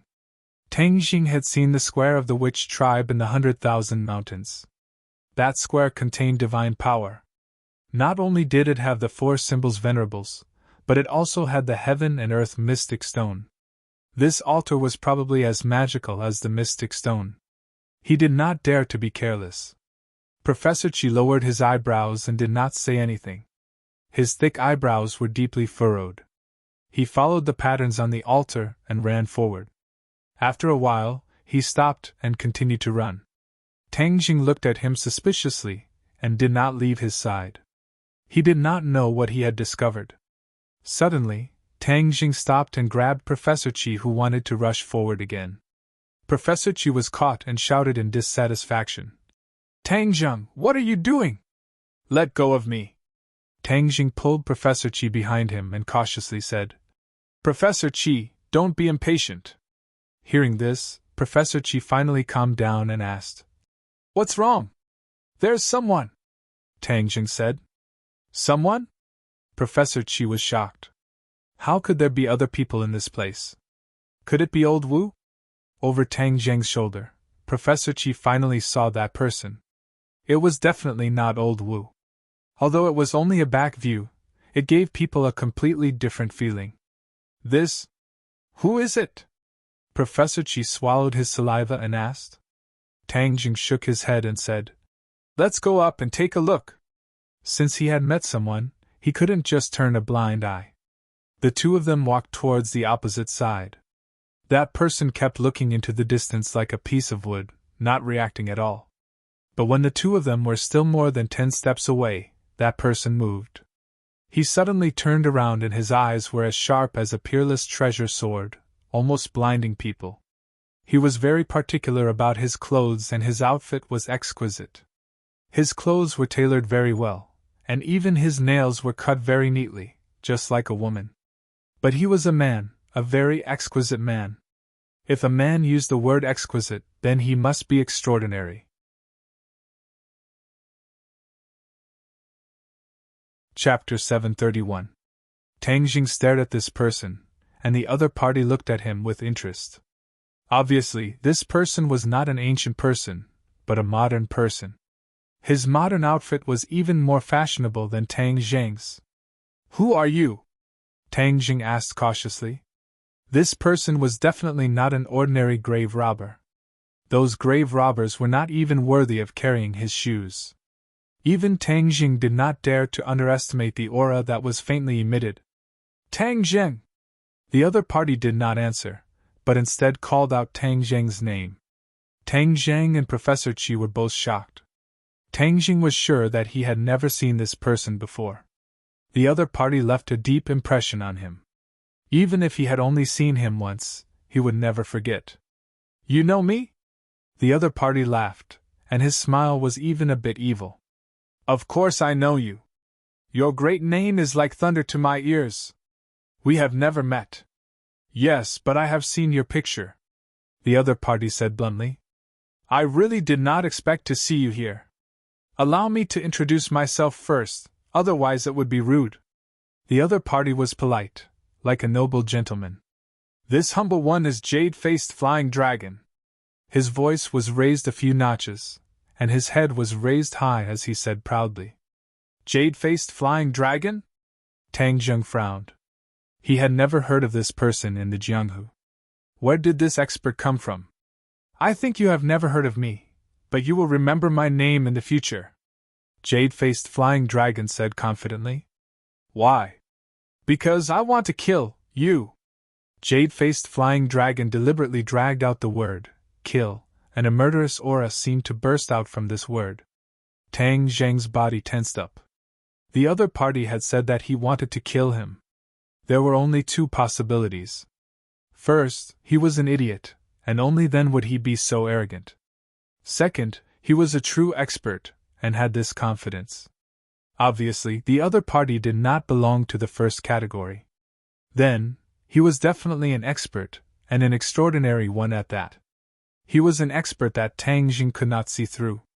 The other party was only in his 30s, yet he had this kind of cultivation. He was definitely an outstanding person. Why was there no news of such a fierce person in the Jianghu? Seeing that Tang Jing didn't move, Fair-Faced Flying Dragon smiled. Very good. You can still stand here after hearing that I want to kill you. In the past, when others heard this, they would immediately run away. Is that useful? Tang Jing asked. Fair-Faced Flying Dragon praised. You are very smart. You know that running away is futile. It only adds to the fun of the game. It doesn't have much of an effect because they all died in the end. Tang Zheng's eyelids twitched as he sneered. Is that so? I'm not like those people. Are you so confident that you can kill me? Of course. Fair-Faced Flying Dragon said without hesitation. I never thought that I would meet you here. This can be considered fate. Before I kill you, I'll let you take a look at the Heavenly Palace. Heavenly Palace? Tang Jing and Professor Qi cried out in surprise. Oh, it seems that you don't understand the purpose of this trip, nor do you understand the truth of this ancient tomb. Fair-Faced Flying Dragon raised an eyebrow and said with a smile that was not a smile. Could it be that you understand? I know a thing or two. Fair-Faced Flying Dragon elegantly turned around and pointed into the distance, completely unafraid of Tang Deng's sneak attack. Of course, Tang Jing would not sneak attack. He and Professor Qi strode forward and looked up. Immediately, the two's attention was firmly attracted. In the distance, there was a huge palace that towered into the sky. Wasn't this the palace in the painting? Didn't so many people work so hard to build this palace? The altar and the palace were exactly the same as in the painting.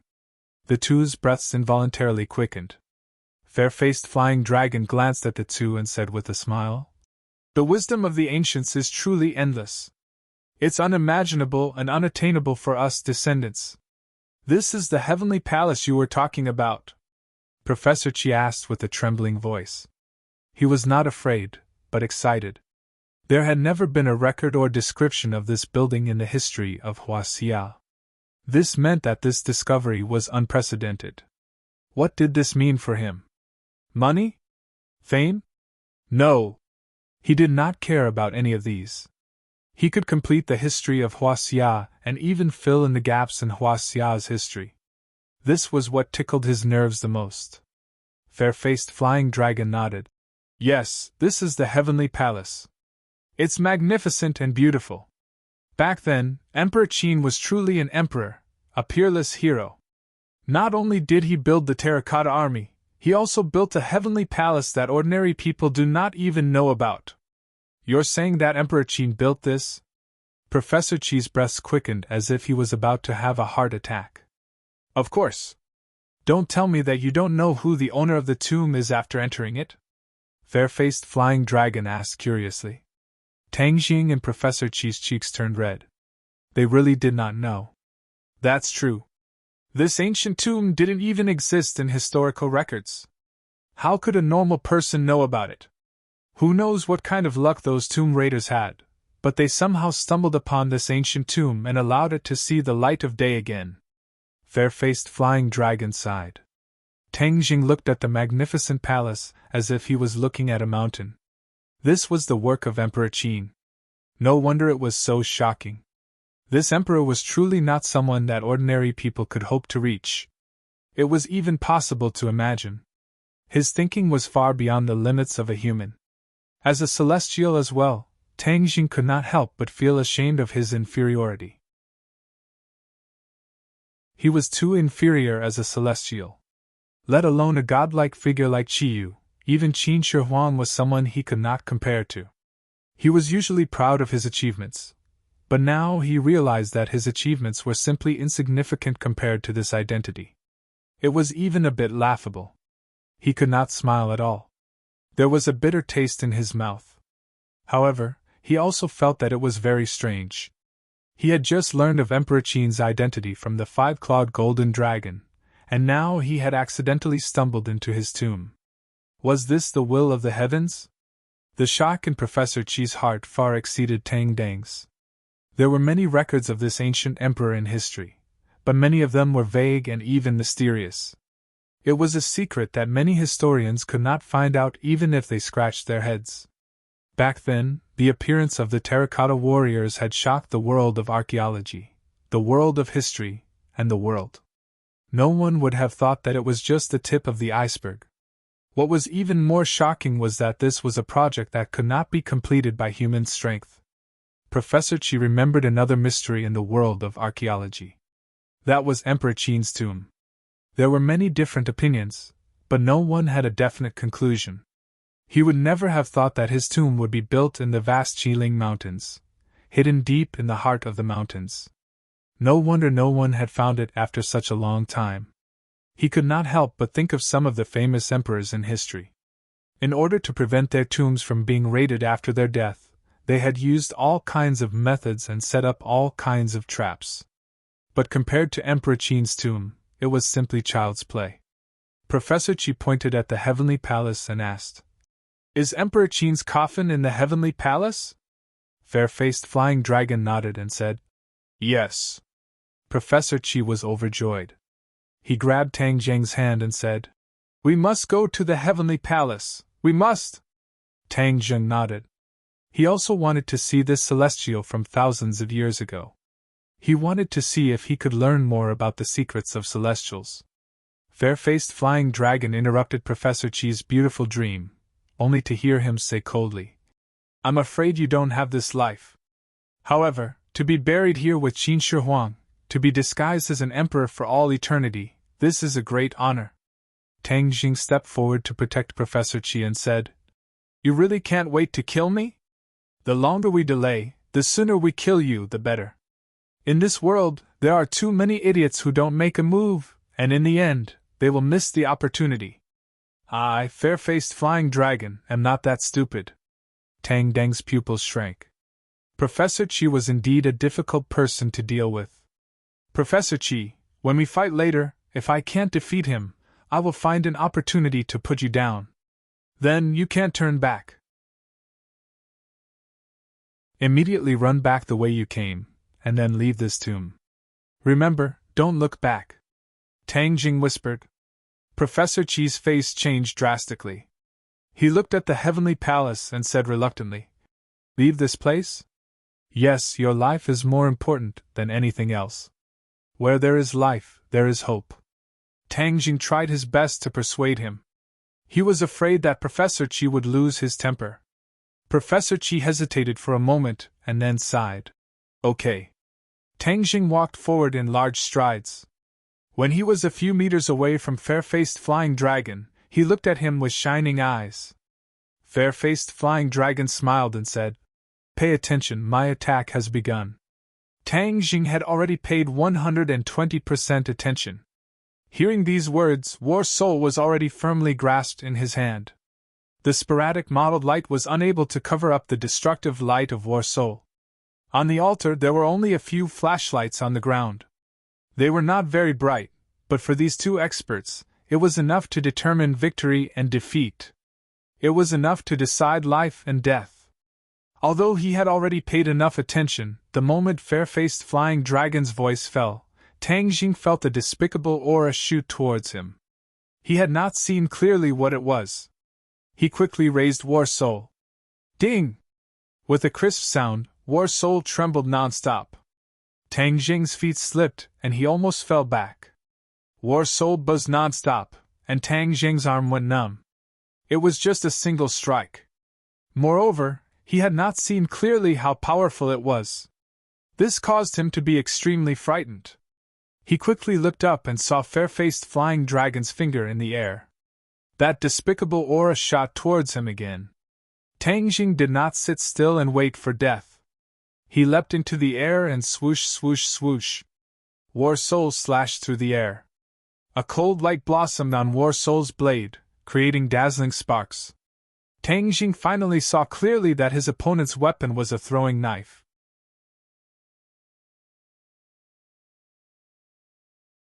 Chapter 732.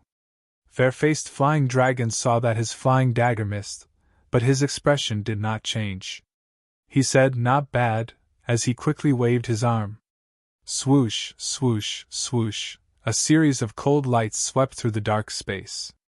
Tang Jing felt a flash in front of his eyes, and the flying dagger was already flying towards him like a string of pearls, full of killing intent. Ding, ding, ding. The flying immortals from outer heaven sword technique was displayed to the fullest. The sword light that filled the sky was like 1,000 zhang, illuminating the entire space. The two were secretly shocked in their hearts. Fair-faced flying dragon said in his heart that he was even more powerful than the legends made him out to be. Tang Jing, on the other hand, had a strange expression. Just where did this fair-faced flying dragon come from? He was definitely an expert of the great scholar realm. Moreover, he did not seem like a first or second stage great scholar like Long Xianyuan. He was unable to determine this person's specific cultivation, but he was definitely a true expert. Tang Jing had just experienced the battle between the State Master and Yamato no Orochi not long ago, so he was not unfamiliar with this level of battle. In fact, he was getting more and more used to it. The battle between the two became more and more intense. There were traces of the war spirit sword and the flying dagger on the altar. The dagger was like a chisel, severely damaging the altar. Seeing this, Professor Chi even had the heart to die. Tears were about to drip out as he shouted, "Destroyed! Destroyed!" Pound, the complicated patterns on the ground could definitely be studied to find many useful things, but it was destroyed just like that. As a scholar, one could imagine how painful it was. It was even more painful than killing him. However, the battle did not change according to his will. The two of them were bound to determine victory or defeat, or even life and death. Although Tang Jing was only at the 9th stage of fasting, and was still a step away from the Golden Core realm, his cultivation was lower than fair-faced flying dragons. However, he had the help of a divine weapon and was not at a disadvantage for a while.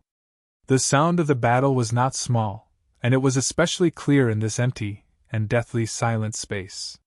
Suddenly, both of their ears twitched, and they subconsciously looked in a direction. They could not see anything in the darkness, but there was obviously something. As if to verify their guess, the sound became louder and louder. Bang, bang, bang. It was like a heavy object hitting the ground. It was like the sound of a drum, heavily pounding on people's hearts, causing their heartstrings to tremble. Even so, the two of them did not give up on the battle. Instead, the battle became more and more intense, and danger surrounded them. Professor Chi also heard the sound and stretched his neck to look outside the altar. Suddenly, his pupils dilated rapidly and his mouth opened wide. It was as if someone had grabbed his throat, and he couldn't even let out a scream. When the two saw his reaction, they rushed to the edge of the altar at the same time and looked down. F***CK. Both of them cursed in their hearts at the same time as their scalps went numb. Countless people were standing on the ground below, all of them looking up at the altar. Bronze mask. Tang Jing raised his head and exclaimed. Everyone was wearing the same bronze mask as the one in the painting, but there were too many bronze masks. Although Tang Jing really wanted the bronze masks, this many still made his scalp go numb. Moreover, The empty eyes behind the bronze mask showed that these were definitely not living people. Not a living person. That was a dead person. In fact, they weren't even dead people. Tang Jing had even been to the world of spirits and souls. Of course, he knew that there were many things in this world that he had never heard of or even thought of. Obviously, these people weren't good people. When they saw the three people on the altar, they sped up. Like monkeys, they climbed up the pillars of the altar, and climbed up the altar at lightning speed. Tang Jing and Fair-Faced Flying Dragon looked at each other at the same time and subconsciously stopped fighting.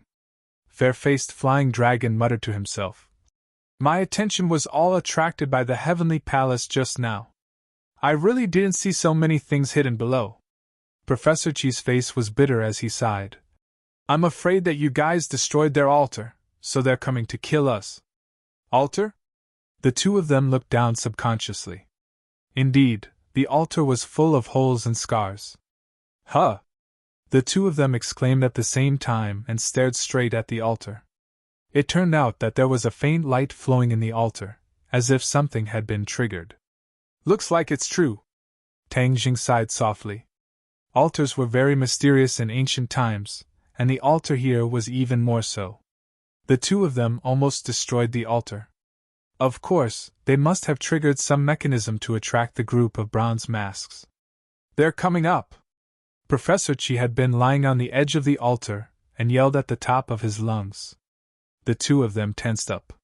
Fair-Faced Flying Dragon looked deeply at Tang Jing and said, "Looks like we can't kill you today. Stay alive. The next time we meet, you won't be so lucky." Fair-Faced Flying Dragon leaped down from the altar as soon as he finished speaking. "Ah!" Professor Chi screamed. He didn't expect Fair-Faced Flying Dragon to walk right into his trap. Tang Jing's face tensed up, but he didn't think so. Sure enough, the fair-faced flying dragon spread its wings like a rock and landed on the ground. The tip of its foot landed heavily on one of the bronze masks. With a loud bang, the bronze mask shattered into pieces and scattered all over the ground. Then, he did the same. Like a bird flying across the water, he flew above the bronze mask. Every time he landed, a bronze mask would be destroyed. Bang! Suddenly, a loud sound interrupted Tang Dang's observation. He saw a bronze mask jump up the altar and crazily pounce at the two of them. They were wearing armor and looked like warriors. They were full of killing intent and gloomy. Tang Dang's eyes were filled with killing intent. With a kacha sound, War Soul cut the opponent in half and scattered on the ground, turning into pieces. But before he could catch his breath, the sound of falling bodies came one after another. In the blink of an eye, the altar was densely packed with bronze masks. Their empty eyes and dense inchi struck the heart. If it was a coward, they would have collapsed. Fortunately, Professor Chi had been in the field of archaeology for decades and had seen many strange things. Although he was afraid, he didn't completely lose his wolf. His attention was attracted by something else, the pieces scattered on the ground. Professor Chi picked up a piece and smelled it. He then carefully broke it and examined it carefully. Suddenly, his face changed. He shouted at Tang Dang's back. "Tang Jing, they are terracotta warriors!" Terracotta warriors! Tang Jing's first thought was the terracotta soldiers and horses. Their craftsmanship was as good as the heavens, shocking the hearts of people. But compared to the ones in front of him, those were too mediocre. At least, those terracotta warriors were dead and couldn't move on their own. These were living terracotta warriors, and they were quite lethal. Professor Chi couldn't help but exclaim in amazement. He praised, "It's too miraculous. Qin Shi Huang is indeed a great emperor. He actually created so many living terracotta figures. This is no longer something that can be done by humans. It's a miracle." Yes, in Professor Chi's mind, this was a miracle. It was not something that could be done by humans. Tang Jing, on the other hand, saw some clues. These terracotta warriors were nourished by yin qi, accumulated over time, and experienced thousands of years to create such a spectacle. Just now, when he had just stepped onto the altar, he had already noticed that the yin qi on the altar was denser than in other places. It was as if it was water, filling the air. Obviously, other than offering sacrifices, this altar might also be used to collect the yin qi in the ancient tomb to nourish these terracotta warriors. In fact, along the way, Tang Jing had been puzzled. This place was filled with yin qi, so how could there not be any yin soldiers or evil gong filthy things? Now, the answer was revealed. It turned out that the yin qi was all used to nourish these terracotta warriors. There was no extra to nurture those things. These terracotta warriors were not weaker than those things. More and more terracotta warriors climbed onto the altar like a flood. They were densely packed, numbering in the thousands. They had already completely occupied the altar. Tang Jing took out the heaven-shocking bow and the sun-shooting arrow. There were too many enemies, and the War Soul Sword might not be able to kill his way out. Tang Jing, what should we do? Professor Qi asked fearfully. Hide behind me, and follow me to kill our way out. Tang Jing said resolutely, as if he was alone, it would not be difficult to escape. But with Professor Qi by his side, all of this would be wishful thinking. Professor Qi mustered up all the courage in his body, preventing his legs from going soft from fear. He followed closely behind Tang Jing. The terracotta warriors had already rushed over like a tidal wave. Their killing intent and yin qi covered the sky and earth, reaching a peak. Kill! Tang Jing roared, the sun-shooting arrow left the bowstring. The surging qi instantly tore apart the few terracotta warriors at the front, and the terracotta warriors at the back followed closely behind, rushing over. Bang, bang, bang! The terracotta warriors continued to explode, filling the sky with fragments. Suddenly, a horse's neigh sounded out in this empty space. A war horse made of terracotta warriors soared into the air and flew up from below, its four hooves landing heavily on the altar. On the back of the horse sat a terracotta warrior. His attire was completely different from the other terracotta warriors, and he looked like a general. With a stretch of his hand, he grabbed the sun-shooting arrow that was flying towards him. The sun-shooting arrow was already at the end of its flight, and did not have much power left. But even so, it could be seen that the other party was definitely not someone the other terracotta warriors could compare to. Tang Jing's face changed slightly. One less sun-shooting arrow would be a huge loss, and he would definitely not allow this to happen. Thus, he leaped up, pulled Professor Qi, and flew over the densely packed terracotta warriors' heads, and rushed straight towards the general. A cold light flashed in the general's eyes. He placed the sun-shooting arrow on the warhorse, and a long spear appeared in his hand. With a shake of the spear, he pierced towards Tang Jing with the force of 1,000 kilograms. Tang Jing was in the air, and beside him was a Professor Qi. His strength was greatly reduced, but he still reacted accordingly. He kept the heaven-shocking bow and used the War Soul Sword instead. Clang! A muffled explosion sounded out, like a bolt from the blue, causing the surrounding terracotta warriors to sway.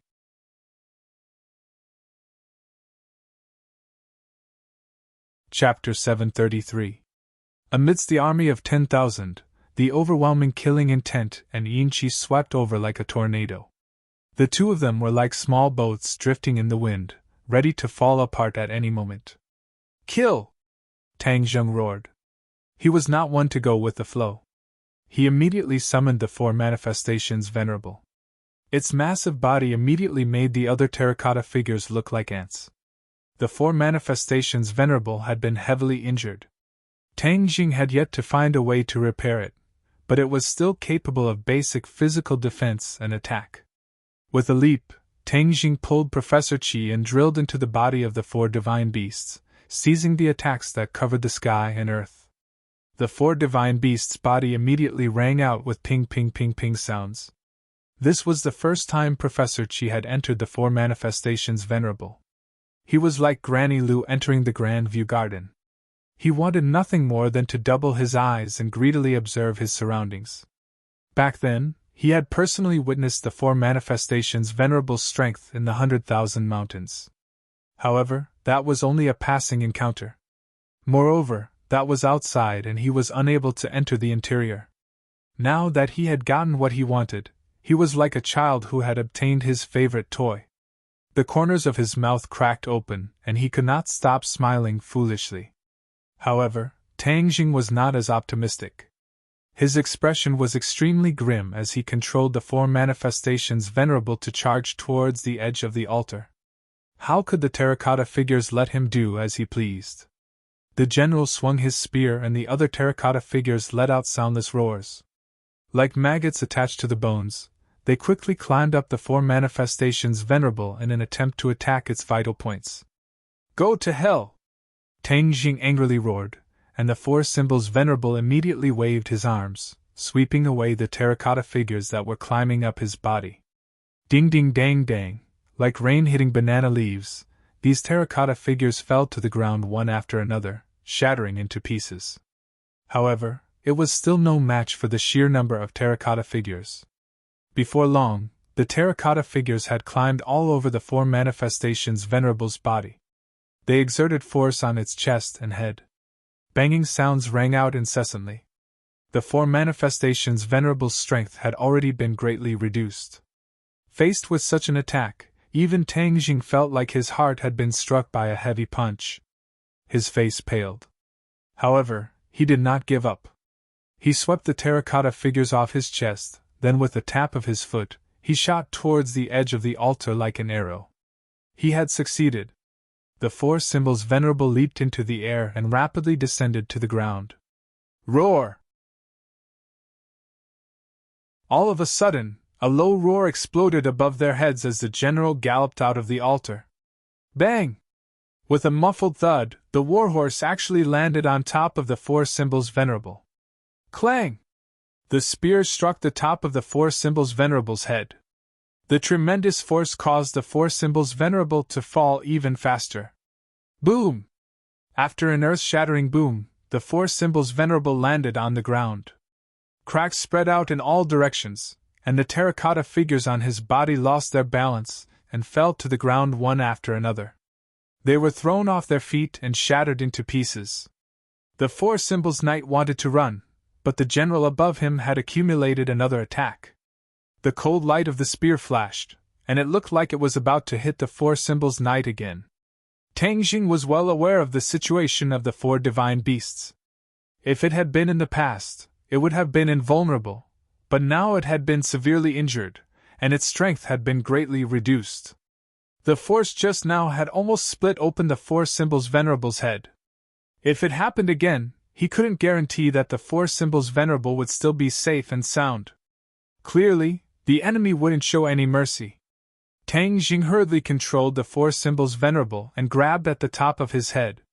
Ka-cha! The warhorse was caught head-on and shattered into pieces. Even the shooting sun arrows fell into the large hand. The general had already flown up and dodged the attack, but the spear's attack didn't decrease in the slightest. Pooh! The spear pierced through the 4 symbols venerable's palm. Tang Jing let out a heart-wrenching scream. When he looked down, he saw that his palm was also bleeding profusely. At this moment, he and the 4 symbols venerable had become one. Injuring the 4 symbols venerable was injuring him. He endured the pain and slapped down with his other hand. The huge palm immediately enveloped the other party in a shadow. The general hurriedly pulled back his spear, wanting to block the attack. However, the fingers of the injured palm closed and grabbed the spear, making it impossible for the general to pull back his spear to block. Seeing this, the general was shocked. He let go of his spear and raised both his hands to block. However, the strength of the 4 symbols venerable was ultimately not something he could resist. With a muffled bang, the general was flattened to the ground, leaving behind only fragments. Phew! Tang Jing heaved a sigh of relief. However, before he could rejoice, he saw the terracotta soldiers swarming over like a tide. Let's go! The 4 symbols venerable took large strides and rushed toward the celestial palace. At this moment, he couldn't care less about the spiritual energy on the bronze masks. Although the bronze masks were very tempting, they were like thorny roses. Professor Qi sighed. Ignoring second brother Wu, the two of them focused on the palace gate. The palace gate was tightly shut. Tang Jing pushed with both hands, but the gate didn't move an inch. His expression changed slightly as he sighed faintly. Professor Chi, we can only rely on you.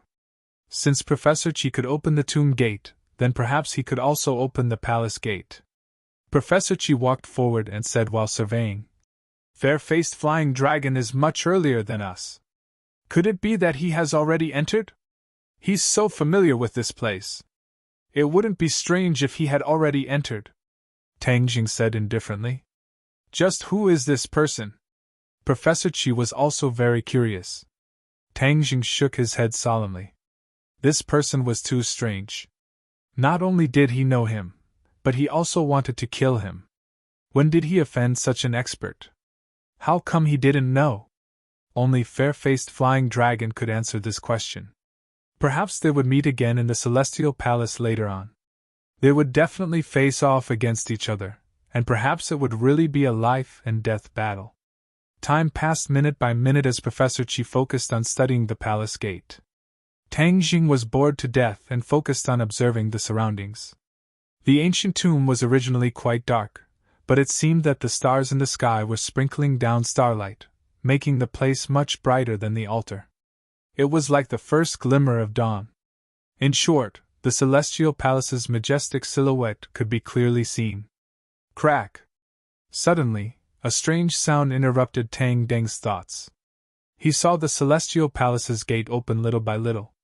Tang Jing was overjoyed. It was a wise move to bring Professor Chi with him. Otherwise, he would have entered the Celestial Palace no matter what.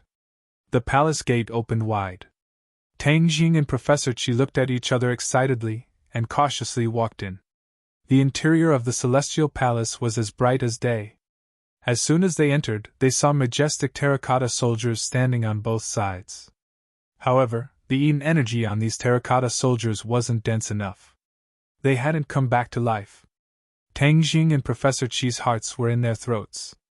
If these terracotta soldiers came back to life and attacked, the two of them would have offended them.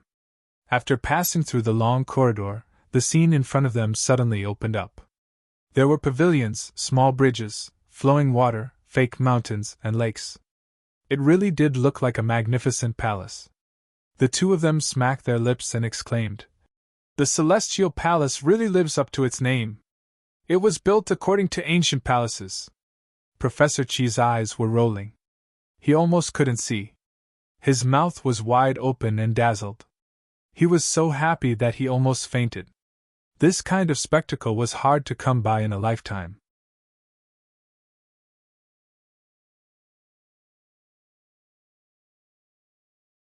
Chapter 734. Seeing fair-faced flying dragon again, both of them could not help but tense up. At the same time, both of them were attracted by the coffin. Qin Shihuang's coffin. The same thought popped into their minds at the same time. This was something that many people dreamed of, and they did not expect to find it. Qin Shihuang had too many secrets, and his coffin might be able to give them many answers. Professor Chi could not wait to rush up and check it out. However, he was afraid of fair-faced flying dragon, so he had to suppress this strong impulse. What do we do? Professor Chi asked in a low voice. Before Tang Jing could answer, fair-faced flying dragon had already turned his head and looked over. Both of them were shocked. Tang Jing was ready to fight, but fair-faced flying dragon turned his head again and stared straight at the coffin, ignoring the two. Eh? Both of them were slightly surprised. This was not fair-faced flying dragon's style. That coffin. Could it be that there was something special about it? Let's go. Tang Jing made a decision. Professor Chi was overjoyed. Okay. Thus, the two of them carefully approached the coffin, but fair-faced flying dragon still did not react. Finally, they arrived in front of the coffin and were only a few steps away from fair-faced flying dragon. However, when they saw what was in front of them, they could no longer care about fair-faced flying dragon. They finally understood why fair-faced flying dragon had such a reaction. There were two coffins in front of them. Could there be someone else buried in Qin Shihuang's tomb besides Qin Shihuang? Who could it be? Who had the qualifications? At that moment, the three of them were filled with this question, and fair-faced flying dragon was no exception.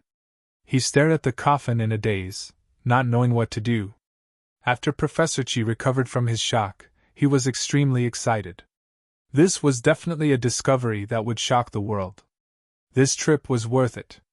He could not help but reach out and touch the coffin. "Stop!"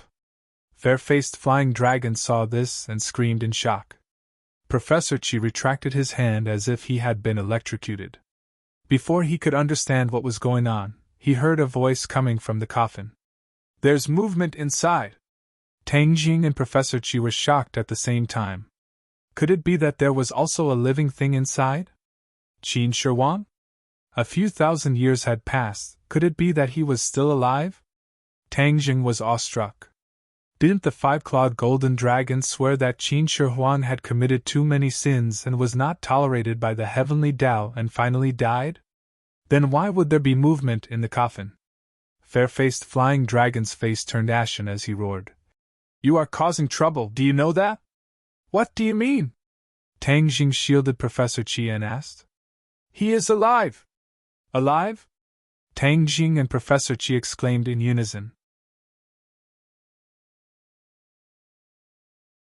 When the blade was unsheathed, the sound of the sword was extremely loud, like the sound of a horn on a battlefield.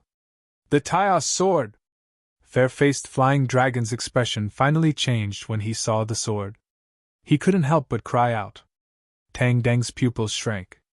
Although he didn't know the origin of the Tai's sword, it was obvious that as Qin Shi Huang's sword, it was definitely not an ordinary item. "You actually recognize my Tai's sword?" Qin Shi Huang looked at fair-faced flying dragon in surprise and clicked his tongue in wonder. Fair-faced flying dragon's expression didn't change. Of course he would recognize the Tai's sword because he had come for it. According to legend, the Tai's sword was created by an ancient swordsmith. It was a true divine weapon that accompanied Qin Shi Huang on his expeditions and drank the blood of countless people. It was a very powerful weapon that ordinary people couldn't use. In the end, the Tai's sword was buried with Qin Shi Huang as a burial item. However, the Tai's sword's illustrious reputation was still passed down through various channels. Fair-faced flying dragon couldn't forget the Tai's sword when he heard the news. When he heard about the ancient tomb this time, he guessed that it was most likely the tomb of Emperor Qin Shi Huang, the one he had been looking for all this time. If he had the Tai's sword, it would be like adding wings to a tiger for him. Therefore, he came here without hesitation. But seeing the Tai's sword in Qin Shi Huang's hands, he felt despair. Although he was very confident in his own strength, he still didn't have the confidence to face Qin Shi Huang. Qin Shi Huang was a legendary figure, an emperor throughout the ages. He was simply too powerful, and no one had much courage to resist him. Although Tang Jing understood the difference in strength, he still had to resist. Especially when he saw his opponent waving the Tai's sword, he hurriedly used War Soul to block. Clang! In just one move, Tang Jing was sent flying and crashed into another coffin. Puff! He spat out a mouthful of blood, dyeing the coffin red. Not even being able to receive a single move from Qin Shi Huang made Tang Jing feel a mix of emotions. Although they were both Skywalkers, the difference was too great. "Humph, you dared to come to my tomb with such weak strength? You're courting death," Qin Shi Huang said disdainfully. He wasn't in a hurry to kill Tang Jing. Instead, he turned and stared at fair-faced flying dragon. As for Professor Chi, he didn't even look at him. He didn't even need to look at such an ordinary person. "Now it's your turn," Qin Shi Huang said to fair-faced flying dragon. Fair-faced flying dragon's face was ashen. He knew he couldn't escape today, but he didn't run. In front of Qin Shi Huang, running would only lead to a faster death. He took a deep breath and strode towards Qin Shi Huang. "The Tai's sword hasn't drunk human blood for a long time. Today, I'll use your blood to reseal it." Qin Shi Huang flew toward fair-faced flying dragon. So. A series of flying knives shot toward Qin Shi Huang. The cold light formed a string, and the whistling sound of air breaking rang out. "Insignificant skill," Qin Shi Huang said disdainfully. The Tai's sword slashed through the air, and all the flying knives were split into two. Fair-faced flying dragon's eyes flashed with despair. In this world, his strength was already at the peak. But in front of an ancient emperor, he was like a baby, unable to withstand a single blow. Boom! The Taiyao sword slashed through the air, and the sword light slashed down. More than half of the stairs were destroyed, and rocks flew everywhere, leaving behind a long and deep ravine. Fair-faced flying dragon dodged to the side in a sorry state. His exquisite clothes had a few large holes, and there was a trace of blood on his face. He was completely different from his previous high-spirited self. Tang Jing saw this scene from afar, but he didn't gloat. He only felt a deep sense of helplessness. Was he really going to die here today? No! He would never give up. Even at the last moment, he would never give up. Seeing that Qin Shi Huang's attention was attracted by fair-faced flying dragon, he crawled up with difficulty. He wiped the blood from the corner of his mouth and took out the heaven-shocking bow and shooting sun arrows. He knocked an arrow and aimed the shooting sun arrows at Qin Shi Huang's back. Fair-faced flying dragon's gaze went past Qin Shi Huang and coincidentally saw this scene. His heart moved. Although the two of them were enemies, but facing Qin Shi Huang, who was an even stronger enemy, the two of them had to work together. Without any verbal agreement, the two of them formed an alliance. Fair-faced flying dragon soared into the sky and waved his arm, roaring, "Heavenly maiden scattering flowers." In an instant the sky was filled with flying daggers that shot towards Qin Shi Huang from all directions.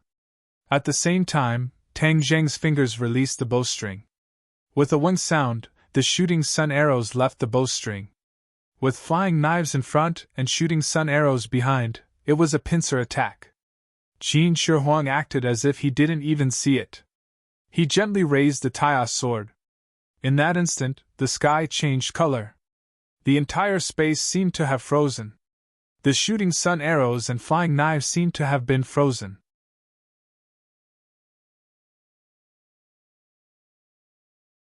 Chapter 735. The light disappeared, and everything returned to normal. Flying dagger? It turned into pieces and scattered all over the ground. Sun-shooting arrow? It landed on the ground, dim and lifeless. Qin Shi Huang stood proudly, floating in the air, maintaining the posture of swinging his sword. Tang Jing and fair-faced flying dragon attacked from the front and back, but they were unable to do anything to Qin Shi Huang. Their expressions involuntarily became even more unsightly. Qin Shi Huang looked down at fair-faced flying dragon and said, "You guys are too weak." Before he finished speaking, the Taiyao sword flew out, shooting straight towards fair-faced flying dragon. Fair-faced flying dragon retreated in panic, retreating again and again like a tornado, disappearing without a trace in a short while. However, the Taiyao sword was like a shadow, chasing after it relentlessly, disappearing together with it. Qin Shi Huang did not seem to care at all. He turned around and fixed his gaze on Tang Jing. With a wave of his hand, the sun-shooting arrow on the ground flew into his hands. His large hand gently brushed past the sun-shooting arrow, and he clicked his tongue in wonder. "Heaven-shocking bow, sun-shooting arrow, you actually have these two divine armaments. Your luck is not small. However, you are too weak. It is impossible for you to protect these two divine armaments." Tang Zheng's eyelids twitched. The other party actually recognized these two weapons. "I will grant you a quick death. Die." After Qin Shi Huang finished speaking, he had already arrived in front of Tang Jing. Tang Jing did not even see how the other party moved, and his chest was hit heavily by a palm, causing him to fiercely fall onto the coffin. He spat out a mouthful of blood, dyeing the coffin red. All the bones in Tang Jing's body were about to fall apart. His internal organs were displaced, and blood kept flowing out from the corner of his mouth. He had experienced so many dangers, but this time was the most serious. He had no strength to resist, and he was already heavily injured, to the point where he could not even draw the heaven-shocking bow. He wanted to summon the four symbols venerable, but the four symbols venerable was already heavily injured. He was afraid that it would be difficult for him to support himself, and he might even be torn apart by Qin Shi Huang. Even if he were to die, he did not want the four symbols venerable to accompany him in death. Your resistance to attacks isn't bad," Qin Shi Huang praised. "If an ordinary person were to take this attack of mine, they would have been smashed to pieces." Tang Jing laughed bitterly in his heart. This was of course the effect of the chaotic Vajra mantra. He had already cultivated to the iron bones realm, and his bones were as hard as steel, but they were still about to fall apart. This showed just how powerful Qin Shi Huang's attacks were. However, he's still too weak. Only death awaits him. With that said, Qin Shi Huang's palm pressed over again. This time, Tang Jing could clearly see the trajectory of his attack, but strangely, he still couldn't dodge. He could only watch as the pair of hands attacked. It's over! This was the only thought left in his mind. That was because even though this attack seemed slow, its offensive power had clearly increased explosively. If he took this palm, even if his bones were made of iron, they would still shatter. He gritted his teeth and didn't beg for mercy. He didn't shrink back. He was like a warrior who would rather die than submit. He stood there proudly. Even if he had to die, he couldn't die like a coward. Bang! With a loud sound, Tang Jing felt as if his eardrums were about to burst. His chest was struck by a powerful force, and although it was uncomfortable, it was not fatal. Obviously, this was not the power of Qin Shi Huang's attack. Ah? He subconsciously lowered his head to look. The Qin First Emperor's palm was right in front of his chest, but there was still a fine line between it and his chest. This was because a white hand had passed through his ribs and blocked the Qin First Emperor's large hand. The difference between the two palms, one big and one small, was obvious. However, this pair of weak and small palms blocked Qin Shi Huang's attack without trembling at all. Qin Shi Huang retreated, his expression fluctuating. His pupils widened as he stared straight at Tang Jing. Behind him, Tang Jing also felt that something was amiss. A ball of yin qi enveloped his back, as if a bucket of cold water had been poured over his head in the middle of winter. It was bone-chilling. However, what surprised him was that this wave of yin qi was not completely like ordinary yin qi. Waves of strange energy drilled into his pores and flowed into his 8 extraordinary meridians. Pure yin qi. His eyes lit up as he finally recognized this familiar thing. This wave of yin qi actually contained pure yin qi. This was something that Tang Jing yearned for even in his dreams. Most importantly, it was impossible for yin qi to contain pure yin qi. This was also why he had to rely on absorbing pure yin qi from a woman to neutralize pure yang qi, and not simply absorbing yin qi. That way, he wouldn't have to be so troubled and distressed. He knew that there was someone behind him, and it was a woman. A woman with such heavy yin qi, could it be a female ghost? No, of course not. She was a living person. He could already hear the sound of his heartbeat. How could another person suddenly appear in this tomb? And it was a woman, an expert that could block Qin Shi Huang. Before he could turn his head, Qin Shi Huang's voice had already sounded. Empyrean Fairy. How did you wake up? Empyrean Fairy! Tang Jing had never heard of these words. Hearing this name, it seemed that her background was not small, but he had never heard of such a person in the Jianghu. No, she woke up. Tang Jing finally grasped the crux of the matter. This word was too important. Could it be that this Empyrean Fairy had been sleeping all this time? He slowly turned his head and glanced at the coffin from the corner of his eyes. He didn't know when, but it had already been opened, and there were still traces of his blood on the coffin. Finally, he clearly saw the person behind him.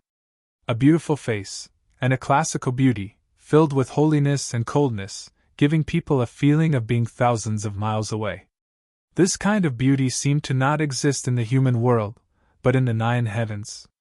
What made Tang Jing even more surprised was the yin qi that was continuously emitted from her body, as well as the pure yin qi that was contained within. This was much more dense and pure than the pure yin qi he had encountered before. Fang Shishir had a pure yin body, Lu Qingmei had a profound yin body, and Marshall had a yin fiend body. The pure yin qi in their bodies could not be compared to this person's. His heart skipped a beat as he remembered a body type that Tian Chanzi had once introduced, the saint body of Nine Yin. The saint body of Nine Yin was the same as the saint body of Nine Yang. They were the strangest and most magical body types in the world. Many people often died young, unable to grow up. Therefore, these two types of body types were extremely rare in the world. Tang Jing had never thought that he would see someone with this type of body type, let alone in this ancient tomb. For a moment, he had mixed feelings. If he absorbed the pure yin qi in the saint body of Nine Yin, then his pure yang qi would definitely be neutralized by a large portion. But looking at her face that kept people away, his thoughts suddenly disappeared. This Empyrean fairy was too strong, so strong that it was suffocating. Even Tang Jing felt that he was very small in front of her. Without a doubt, the Empyrean fairy was lying in the other coffin. Why was she lying in there? What was her relationship with Qin Shi Huang? Could it be that she was also a person from thousands of years ago? How could so many people from thousands of years ago suddenly appear? However, when he thought about the appearance of Hundred Faces Star, a person from the ancient era tens of thousands of years ago, these two people did not seem that difficult to accept. Why did the Empyrean fairy want to save him? Wasn't she in cahoots with Qin Shi Huang? The Empyrean fairy ignored Tang Zheng's gaze and stared coldly at Qin Shi Huang. She said, "Yingjing, you sealed me when I was unprepared. Today, I will return what you did to me in double." Sealed? Tang Jing suddenly understood. No wonder the Empyrean fairy wanted to save him. It turned out that she and Qin Shi Huang were not in cahoots, but enemies. But why did Qin Shi Huang seal her and bury her in this tomb together? There were many doubts. Qin Shi Huang's expression changed for the first time.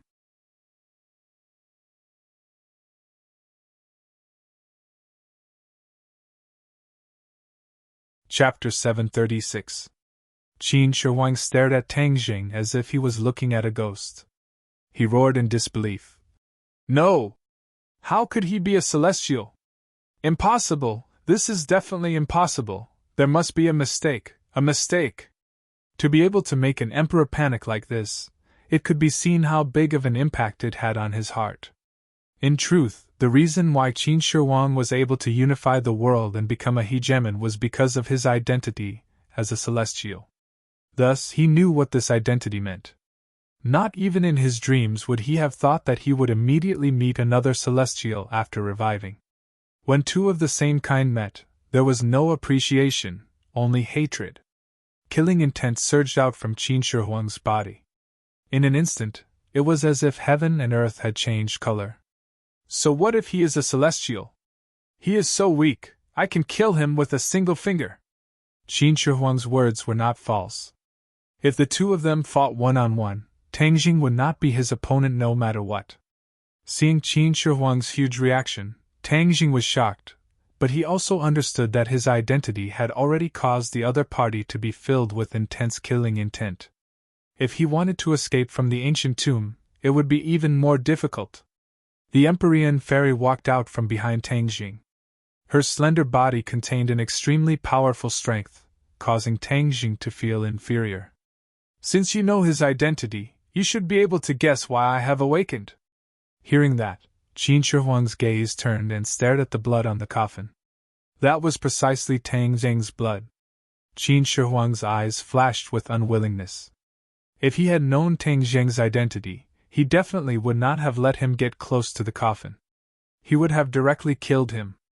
It turned out that when Qin Shi Huang had sealed the Empyrean fairy, only the blood of a celestial could undo the seal. Qin Shi Huang was very confident, thinking that he was the only celestial in the world. Other than him, no one else could undo the seal on the Empyrean fairy. But due to a freak combination of factors, a few thousand years later, Tang Jing appeared. His blood actually undid the seal without anyone knowing, allowing the Empyrean fairy to awaken. "Empyrean fairy, so what if you've awakened? You weren't a match for me back then. Could it be that you're a match for me now? Humph, I won't be soft-hearted anymore. Whether you agree or not, you belong to me. Your Nine saint body will belong to me." Qin Shi Huang's eyebrows were raised in exultation as he spoke unrestrainedly. The Empyrean fairy's expression changed slightly. She said, "Shameless. You couldn't get away with it thousands of years ago, and you won't get away with it now. I would rather give it to him than to you." When Qin Shi Huang heard this, he was furious. His murderous intent and anger rushed towards Tang Jing. The Empyrean fairy stepped forward and blocked all of this. Tang Jing listened to the conversation between the two in a daze, and his heart was in turmoil. Especially when he heard the ninth heaven profound maiden say that she would rather give herself to him than let Qin Shi Huang take advantage of her. His mind was greatly shaken, and he was extremely excited. But then, Qin Shi Huang's anger made him understand that this matter was not as easy as he thought. Qin Shi Huang wanted to tear him into pieces. It was better to throw such unrealistic thoughts to the back of his mind as soon as possible. "Empyrean fairy, you don't accept me, but you're willing to let this good-for-nothing boy take advantage of you. Humph, women are indeed stupid. Then I don't need to give you face," the first emperor of Qin said fiercely before disappearing. The Empyrean fairy raised her jade-like arm and pointed at the void. Boom! A hurricane-like berserk aura appeared out of nowhere, blowing Tang Jing so hard that he couldn't help but close his eyes. Then, he heard a thunderous rumbling sound and everything returned to normal. When he opened his eyes again, he found Qin Shi Huang standing in the distance with blood on the corner of his mouth. The Empyrean fairy was standing in front of him with a pale face. She had already retreated a few steps and was almost sticking to his body. "How are you?" Tang Jing asked with concern. "I'm fine. I'll hold him back. You can leave." The Empyrean fairy was expressionless and said with a cold tone. "Leave?" Tang Jing almost blurted out, "Okay," but he resisted the temptation and firmly shook his head. "How can a man like me let a woman hold the enemy back while I escape?" The Empyrean fairy didn't appreciate it at all and coldly said, "Idiot!" After saying this, she no longer paid attention to Tang Jing and charged at Qin Shi Huang. Her long sleeves fluttered in the wind. Her ancient clothing perfectly complemented her figure and temperament, making her look like a fairy. "Empyrean fairy, after thousands of years, your strength is still inferior to mine. Moreover, you don't have the help of a treasure, so how can you be my opponent?" Qin Shi Huang laughed wildly. The Empyrean fairy said, "You stole my treasure. Not only are you cruel and inhumane, you are also a bandit. You dare to insult me like this.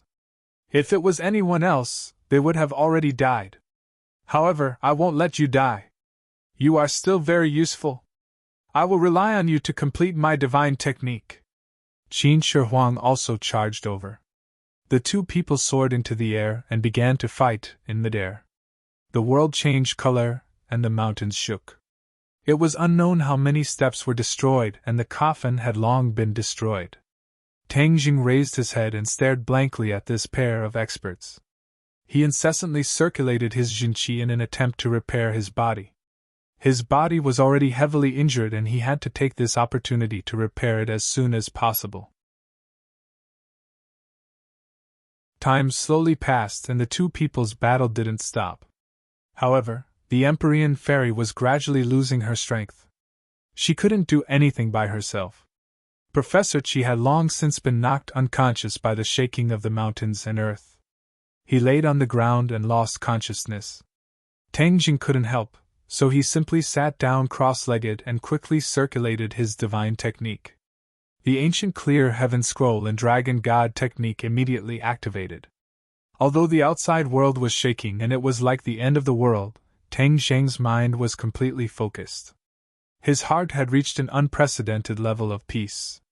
Forgetting everything, he was like an outsider, calm and collected as he healed his injuries step by step. The Empyrean fairy glanced at him from the corner of her eyes. Her eyes flashed with praise. As expected, Skywalkers were not ordinary people. Even if their cultivation was not high, this state of mind was something that ordinary people couldn't reach.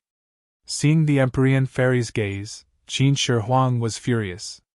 He roared, "You still dare to look at him? Then I'll kill him first!" Whoosh! He directly pounced on Tang Jing. He was so fast that even the Empyrean fairy couldn't block him. Tang Jing was completely unaware. His Jinqi nourished his body bit by bit, and his injuries were already somewhat healed. "Stop!" the Empyrean fairy shouted. Her figure flashed and blocked in front of Tang Jing. Bang! Qin Shi Huang's palm directly landed on the Empyrean fairy's shoulder.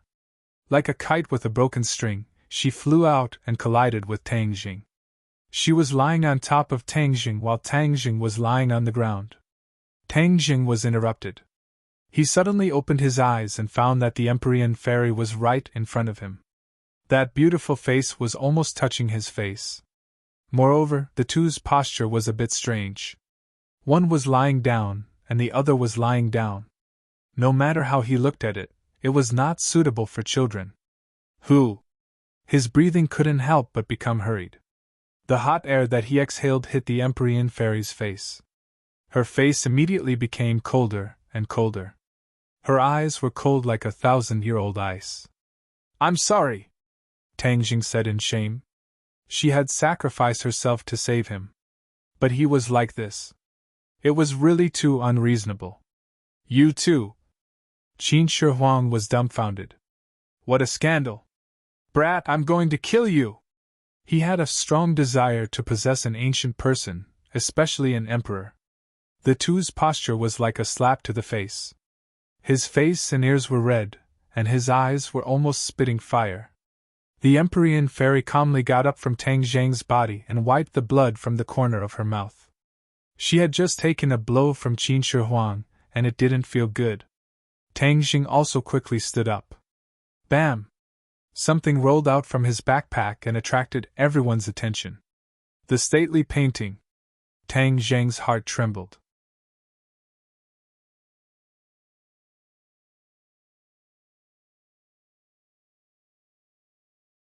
Chapter 737. The Empyrean fairy opened her hands slowly, and the stately painting unfurled bit by bit. A beautiful painting appeared before her eyes. Mountains, rivers, lakes, and peaks stacked on top of each other. It was beautiful and mysterious. The Empyrean fairy's eyes became colder and colder. "Yingjing, today, I will return to you what you did to me 100 times over." As soon as she finished speaking, the stately painting flew into the air. Thousands of rays of light soared into the sky, illuminating the celestial palace as bright as day. A mysterious power rippled out. Qin Shi Huang's expression became unprecedentedly serious. He grabbed at the void and roared, "Taia's sword!" Obviously, he didn't dare to be careless in front of the stately painting. He dared to use his weapon, Taia's sword. Taia's sword was used to hunt down fair-faced flying dragon and disappeared without a trace. However, Qin Shi Huang was very confident, so he didn't panic. But at this moment, when he shouted the 3 words, "Taia's sword," his expression changed. He hurriedly turned to look in the direction fair-faced flying dragon had fled, but there was no trace of Taia's sword. "Where is Taia's sword?" He clearly felt a connection with Taia's sword, but in the next second, that connection was abruptly cut off. It was as if someone had forcibly cut it off. He knew very well what this meant. 9. Taia's sword was out of his control. It was very likely that fair-faced flying dragon, who he didn't care about at all, had used some method to snatch it away. This was like pulling a tooth from the tiger's mouth. It was a brazen provocation. "Ah!" he roared into the sky. "I will kill all of you, kill all of you!" The Empyrean fairy looked at him with a faint smile.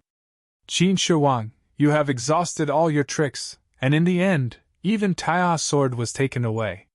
Do you still have the right to be called an eternal emperor?" Qin Shi Huang's expression was extremely ugly. He roared hysterically, "Empyrean fairy, don't think that I won't kill you!" The Empyrean fairy was not afraid at all. "I will kill you too!" After that, she pointed forward with her slender hand. The stately painting flew to the top of Qin Shi Huang's head, and a strong suction force suddenly appeared. Who? It was as if a black hole had appeared in the sky. The ruins on the ground were sucked into the stately painting in the blink of an eye. The first emperor of Qin swayed and stomped his feet. His feet sank into the stone slabs to resist the shocking suction force above his head. Empyrean Fairy, you're dreaming if you want to absorb me into the painting to refine me, Qin Shi Huang said proudly. Even if you don't have the Taiya sword, you can forget about killing me. After a slight pause, Qin Shi Huang took a deep breath and roared. Monarch Fist! Boom! A huge fist rushed into the sky. Although it was still a long distance away from the painting, it was obvious that the painting was shaking violently. The Empyrean Fairy was already injured, and her strength was slightly weaker. When she saw the fist hit the painting of mountains and rivers, her breath became chaotic, and she almost couldn't hold on. Monarch Fist is indeed extraordinary, the Empyrean Fairy said coldly, but she didn't back down at all. She shouted, 5 mountains suppression! The stately painting's aura changed abruptly. The powerful suction force disappeared without a trace and was replaced by an overwhelming aura. Kacha! The ground under Qin Shi Huang's feet cracked rapidly, and the high steps collapsed bit by bit, as if they couldn't withstand the terrifying force. Tang Jing watched this scene with his mouth agape. It turned out that the stately painting was far more powerful than he had imagined. Chui San'er had only scratched the surface. In the hands of the Empyrean Fairy, the original owner, the stately painting could unleash its true power. The ground collapsed rapidly, and the rumbling sound was endless. Tang Jing helped the unconscious Professor Qi up, but he didn't wake him up immediately because he would definitely faint from the scene. He hurriedly retreated to the side to avoid the power that seemed to be able to destroy the heavens and earth. Boom! Finally, the high steps were crushed to pieces. Even the first emperor of Qin's figure disappeared. Was he dead? This thought popped up in Tang Jing's mind, but when he saw the Empyrean Fairy's serious expression, he immediately understood that he was too naive. Who was the first emperor of Qin? How could the emperor of Qin die so easily? Bang! A loud sound confirmed Tang Geng's guess. The first emperor of Qin rose from the ruins and went against the flow, resisting the terrifying pressure. His huge fist directly attacked the stately painting. Boom! A powerful shock wave spread in all directions, and only the rumbling sound of collapse could be heard. The celestial palace had actually collapsed, and countless rocks fell from the sky as if it was raining. Tang Jing knew that things were not good, and quickly protected Professor Qi from the falling rocks. So what if you have the 5 mountains suppression? I'll still destroy you! The first emperor of Qin seemed to be in a sorry state, and there were a few large holes in his robe. The stately painting was attacked, and its light immediately dimmed. Seeing this, the Empyrean Fairy's expression didn't change. She said, Do you really think the stately painting is only this powerful? 5 elements, wind and thunder! Crack! A thunderous explosion resounded through the celestial palace, and a bolt of lightning flew out from the stately painting, directly striking the first emperor of Qin's body. Boom! The first emperor of Qin landed on the ground again, and his body was charred black.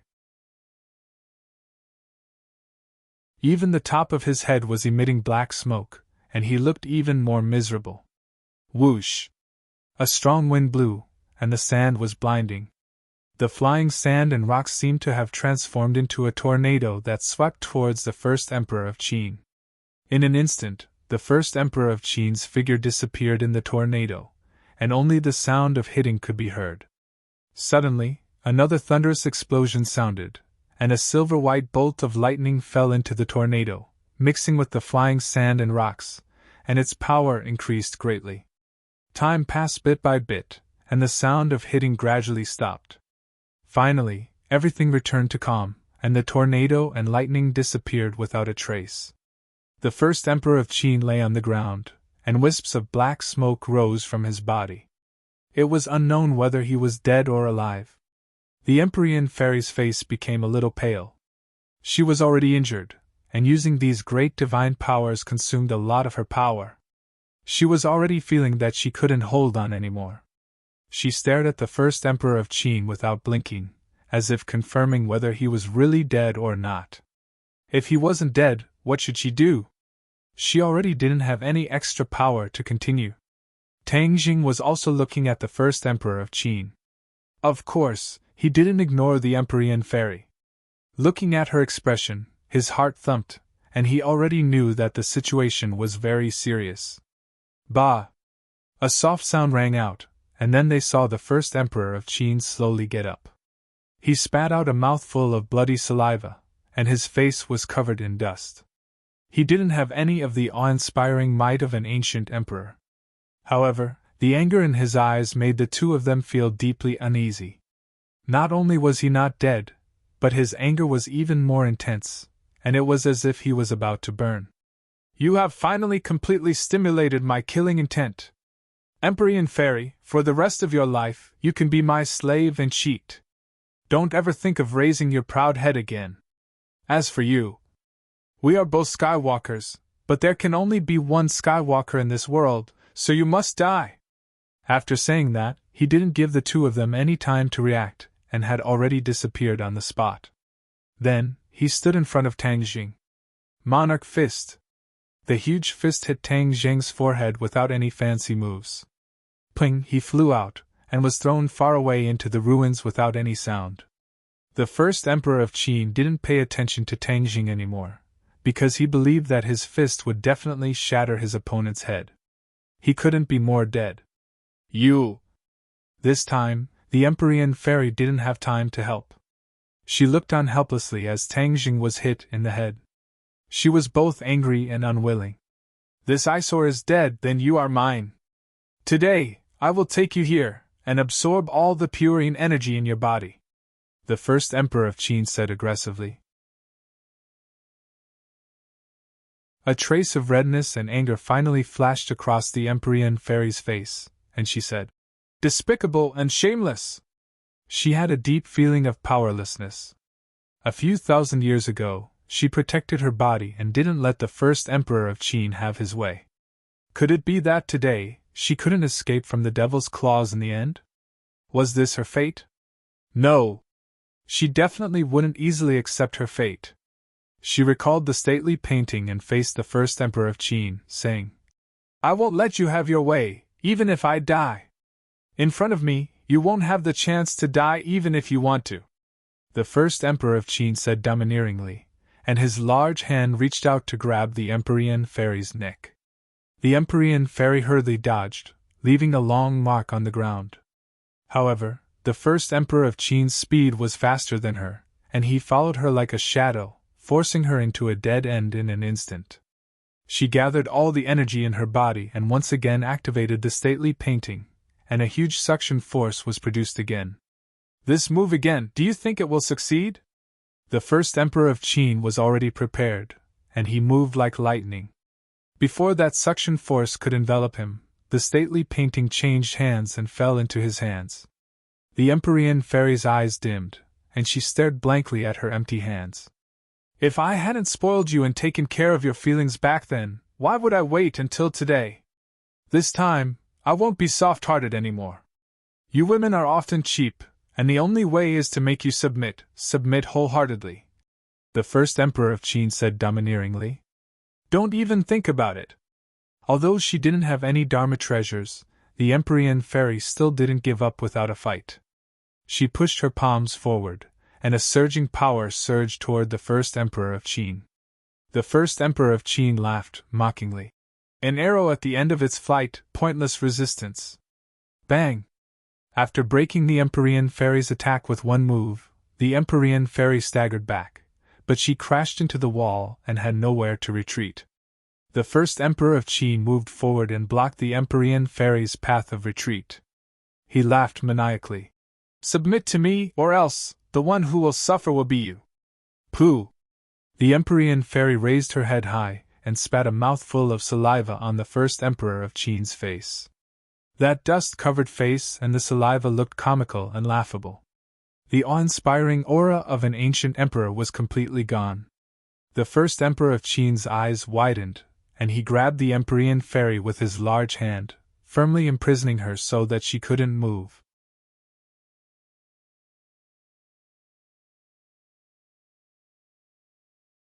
Chapter 738. The Empyrean fairy was in despair. After thousands of years, she still couldn't escape from Qin Shi Huang's evil claws. She couldn't live, but she couldn't die. Qin Shi Huang's hand was about to touch the Empyrean fairy's clothes when suddenly, a dragon's roar resounded through the sky. The heaven and earth shook as if the earth was shaking. What happened? Qin Shi Huang and the Empyrean fairy were both shocked and looked towards the direction of the dragon's roar. A golden light soared into the sky and turned into a golden dragon. It soared into the sky as if it was going to soar into the clouds. This? Qin Shi Huang was dumbfounded. He was really shocked by this scene and didn't understand what was going on. Suddenly, his pupils shrank as he saw a blurry face in the golden light. It was Tang Zheng. This brat didn't die! Qin Shi Huang couldn't believe it. Impossible. My fist hit his head. Even if it was made of steel, it would be smashed into pieces. How did he survive?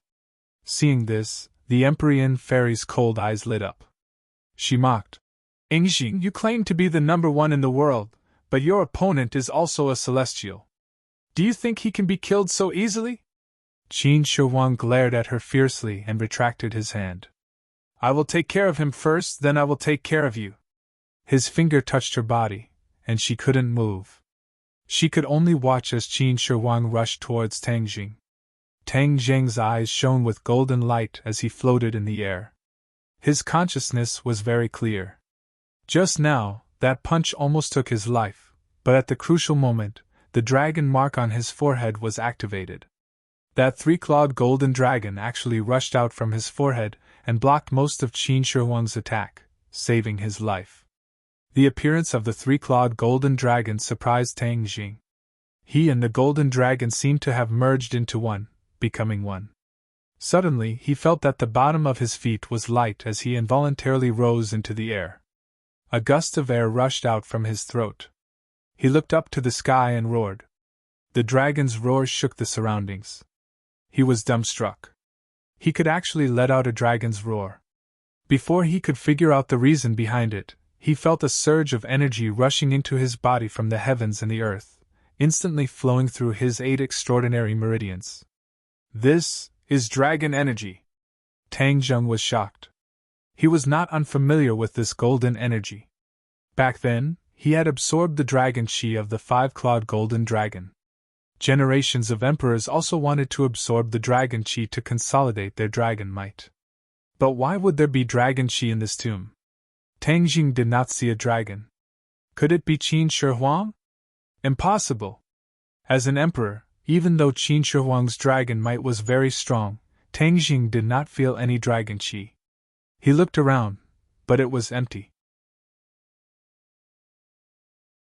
The huge celestial palace was extremely dark, and there was not a single dragon in sight. The ground was still trembling, and the rocks on the ground floated up bit by bit. The first emperor of Qin transformed into an afterimage and passed through the floating rocks, arriving in front of Tang Zheng. Looking at Tang Zheng at such a close distance, he once again felt a deep shock. As an emperor of Qin Shi Huang, he understood the use of dragons too well. Emperors were seen as the incarnation of true dragons, but in fact, that was all self-deception, or to deceive the people of the world. How could they be the incarnation of true dragons? They were just mortal bodies. But the emperors of each dynasty had never given up on the extravagant hope of transforming into dragons, and Qin Shi Huang was no exception. Other than seeking immortality, he also searched everywhere for traces of true dragons. However, the whereabouts of dragons were mysterious, and there was no place to find them. But he was the ruler of a country after all. With a single order, thousands of people rushed about, and finally, they found a dragon vein in the Qinling Mountains. The dragon vein was hidden in the mountains. It was said that the undulating Qinling Mountains was transformed from a true dragon that had died in battle, and the dragon vein of the true dragon was also hidden in this undulating mountain range. Qin Shi Huang was overjoyed, and sent a large number of people to dig up the mountains and stones in an attempt to dig out the dragon vein. Qin Shi Huang believed that as long as he had this dragon vein, it would not be an extravagant hope for him to transform into the true dragon son of heaven. However, things did not go as he wished. Even with the power of the country, He could not find any trace of the dragon vein, but he firmly believed that the dragon vein was hidden in the Qiling Mountains. There was no doubt about it. He was not willing to admit defeat like this, so he built his own tomb at the location of the dragon vein's head, trying to sleep with the dragon vein, or maybe he could absorb the dragon vein after he died. All of these were extravagant hopes. In these thousands of years, the dragon vein did not appear, which made him almost despair. He even doubted whether his previous judgment was correct. Was there really a dragon vein hidden in the Qiling Mountains? But looking at the living golden dragon in front of him, he was extremely shocked. He had been searching for a dragon his whole life, but he did not see it until he died. This brat's cultivation was so weak, how could he merge with the dragon? They were all Skywalkers, but why was the gap between them so big? He was not willing to accept it, but he was not afraid. Instead, he was faintly excited. Since the dragon had appeared, then he could replace it, then wouldn't he be able to transform into a dragon? Once this thought appeared, it crazily occupied every one of his brain cells. His eyes became excited. This method was definitely feasible. Haha, the heavens are helping me, allowing me to obtain such a big gift that I have always dreamed of when I was revived. Qin Shi Huang laughed wildly. He took a step forward, and the soles of his feet landed on the void. He walked toward Tang Jing as if he was walking on flat ground. The Empyrean fairy's heart skipped a beat, and she turned pale with fright. She guessed Qin Shi Huang's intention and warned, "Be careful!" Tang Jing stared blankly as Qin Shi Huang walked over. He raised both of his hands and pointed his 5 fingers upwards. The dragon chi between heaven and earth madly surged into his palms. Whoosh! Whoosh!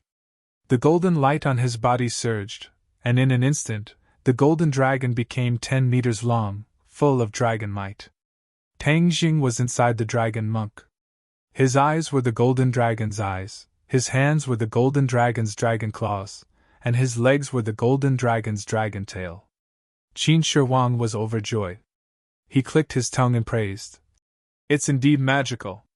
Now that I've replaced you, your mission will end here."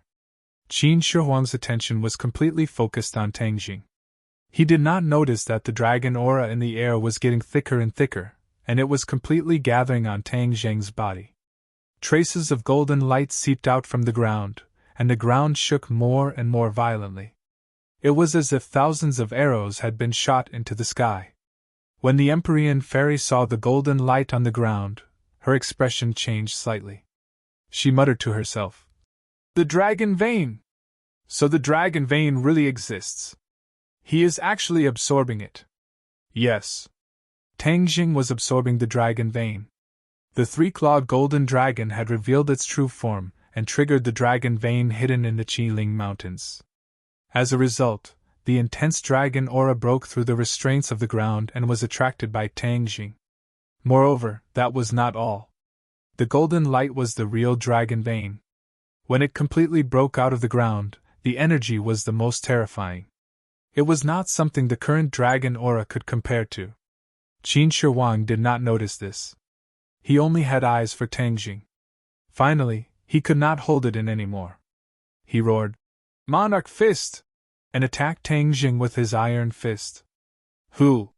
With a thought, Tang Jing swept out his dragon tail, bringing along a violent wind, and ruthlessly lashed at Qin Shi Huang's fist. Qin Shi Huang retreated a few steps, but rushed forward as if he was flying. He grabbed the dragon tail and laughed sinisterly. "True dragon, haha, I am the true son of heaven. This is all mine!" After saying that, a black light flashed in his palm. The black light quickly spread and wrapped around the dragon tail. Hiss! Wisps of dragon aura surged and were absorbed into Qin Shi Huang's palm. Then, his body was slowly covered by the golden light.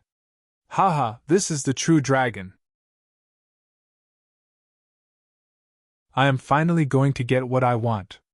Qin Shi Huang's long hair fluttered in the wind, and his face was filled with madness. Tang Jing was shocked. He realized that the dragon aura in his body was flowing out bit by bit into Qin Shi Huang's body. No, I can't let him have his way. Tang Jing quickly circulated the dragon god art. In an instant, the dragon aura in the world surged into his body. Pooh! The golden light on the ground soared into the sky. A golden dragon vein broke out of the ground and flew straight to Tang Jing. Qin Shi Huang also finally discovered this golden light and shouted in joy. Dragon vein! Haha, so there really is a dragon vein. The heavens are helping me. With his dragon body and the dragon vein, I can transform into a dragon. Perfect. Tang Jing had also heard of the legend of the Qinling Mountains being a dragon vein, but he did not expect to see one. Moreover, the dragon vein flew straight to him, wanting to merge with him. He was overjoyed. If he had the dragon vein, his strength would definitely increase greatly. Perhaps he could get out of the predicament in front of him. Roar! A dragon roar burst out of his throat. He grabbed with both hands, and the dragon claws grabbed Qin Shi Huang's shoulders. Whoosh! Qin Shi Huang was thrown out. Tang Jing took this opportunity to pounce towards the dragon vein that was slowly rising into the air. The dragon vein was a golden light, but he could clearly feel the powerful energy it contained. The dragon tail swung and wrapped around the dragon vein. The dragon vein flashed with golden light and disappeared into the dragon tail in the blink of an eye. The golden dragon instantly turned transparent. He could clearly see the dragon vein spreading from the dragon tail to the dragon head. Wherever it passed, palm-sized scales appeared on the golden dragon's body. They shone with golden light. Soon, the dragon tail was completely covered by the golden scales and quickly spread to the dragon head. Tang Jing's eyes flickered with golden light. He felt a powerful force flowing from the bottom of his feet to the top of his head. There was an inexhaustible strength. Be careful. Suddenly, the Empyrean fairy's voice sounded again. Tang Jing's heart trembled, but it was too late. Qin Shi Huang silently grabbed the dragon tail again. The black light immediately covered the scales. The dragon vein's rising momentum suddenly stopped. Instead, it slowly swam toward Qin Shi Huang. Haha, I have been searching for the dragon vein my entire life. Do you really think it will be so easy for you to absorb it? These are all mine. No one should even think of touching my things. Absorb.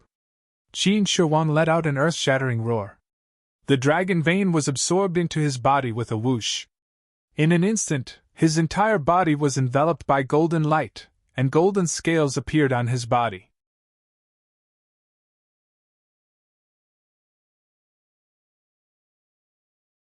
Chapter 739.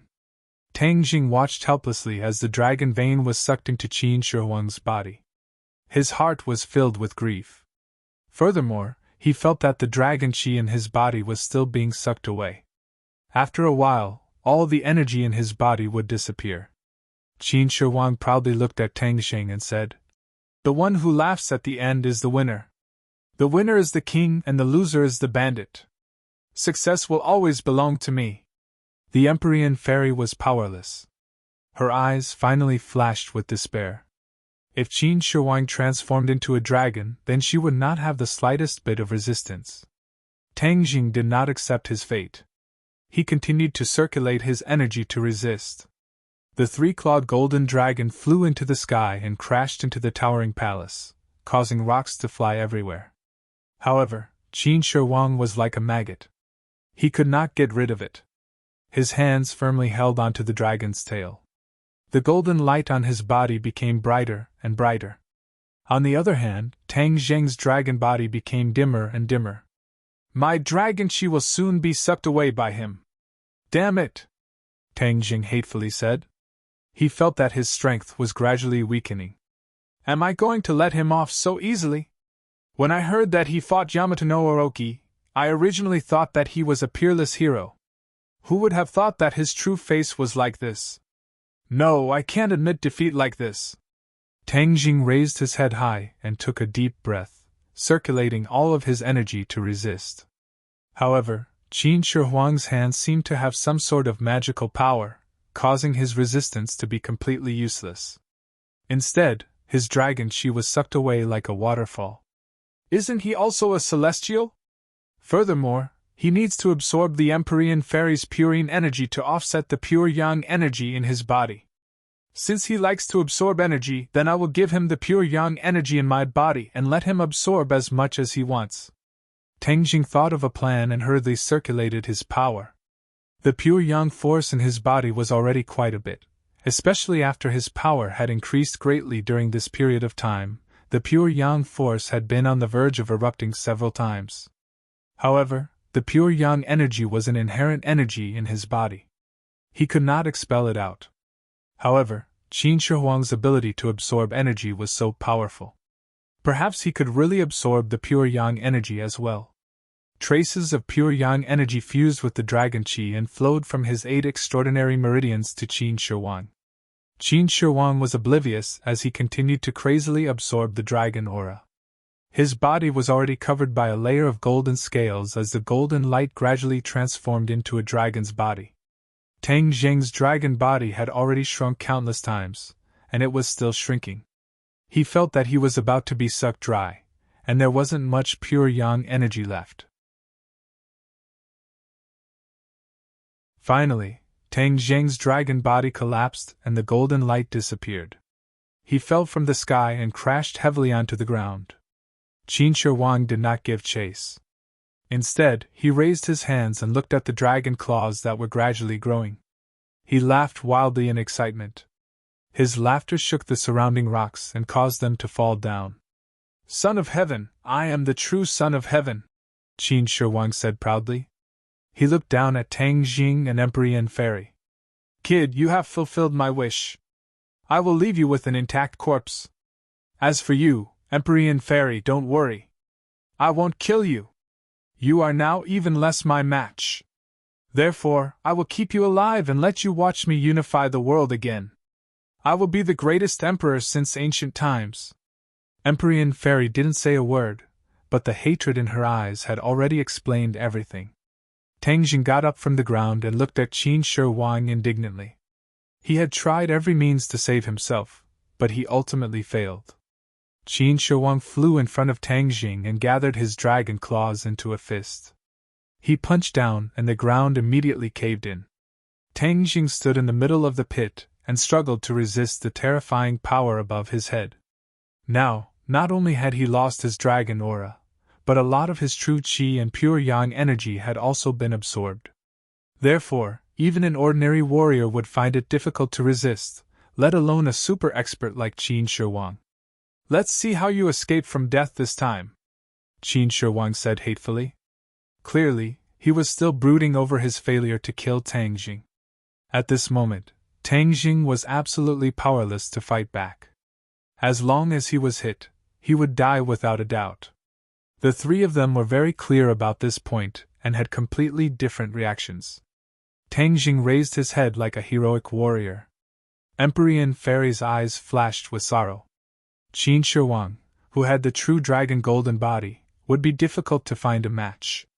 It was unknown how many bloody storms would be stirred up and how many people would die at his hands. Suddenly, under everyone's gaze, the attack of the dragon claws came to a halt. Qin Shi Huang's entire body trembled. The scales on his body flickered and then shattered bit by bit. "What's going on?" Tang Jing and Empyrean Fairy turned pale with fright. Qin Shi Huang's strength had already reached the peak. No matter how they looked at it, his current situation was not optimistic. "Ah!" A miserable scream came out of Qin Shi Huang's mouth, scaring everyone. "How could this be? How could this be? How could the pure yang energy erupt?" Qin Shi Huang roared hysterically. Tang Jing was stunned for a moment, and then became ecstatic. He originally thought that his plan had failed and that the pure yang energy that was sucked away was unable to do anything to Qin Shi Huang. He never thought that it was because the pure yang energy had yet to erupt. Qin Shi Huang's strength was profound, so naturally, the pure yang energy in his body was also very powerful. Furthermore, it was pure yang energy that had been accumulated for thousands of years. It was easy to imagine how terrifying the amount was. Tang Jing's pure yang energy was like a drop of water that dripped into his body. The pure yang energy in his body was already about to overflow. With the injection of this drop of pure yang energy, it immediately caused the pure yang energy to completely erupt. Tang Jing clearly remembered the scene that Tian Chanzi had described to him. A person with the 9 yang saint body would explode and die after the pure yang energy completely erupted. At this moment, witnessing this scene with his own eyes, the shock it caused to him was imaginable. Qin Shi Huang stared at Tang Jing condescendingly and roared fiercely. "Brat, it was you who did this! You gave me the pure yang energy in your body!" The corner of Tang Jing's mouth squeezed out a smile, and said, "Didn't you want my dragon chi, my power? I'll give them all to you, all to you! How does it feel?" "No!" Qin Shi Huang roared at the top of his lungs. With the sound of the red dragon's explosion, the true dragon's body completely exploded, turning into specks of golden light that floated in the air. The true dragon's golden body had been destroyed. "I won't let you succeed, I won't!" Qin Shi Huang hurriedly circulated his energy, wanting to resist the pure yang energy.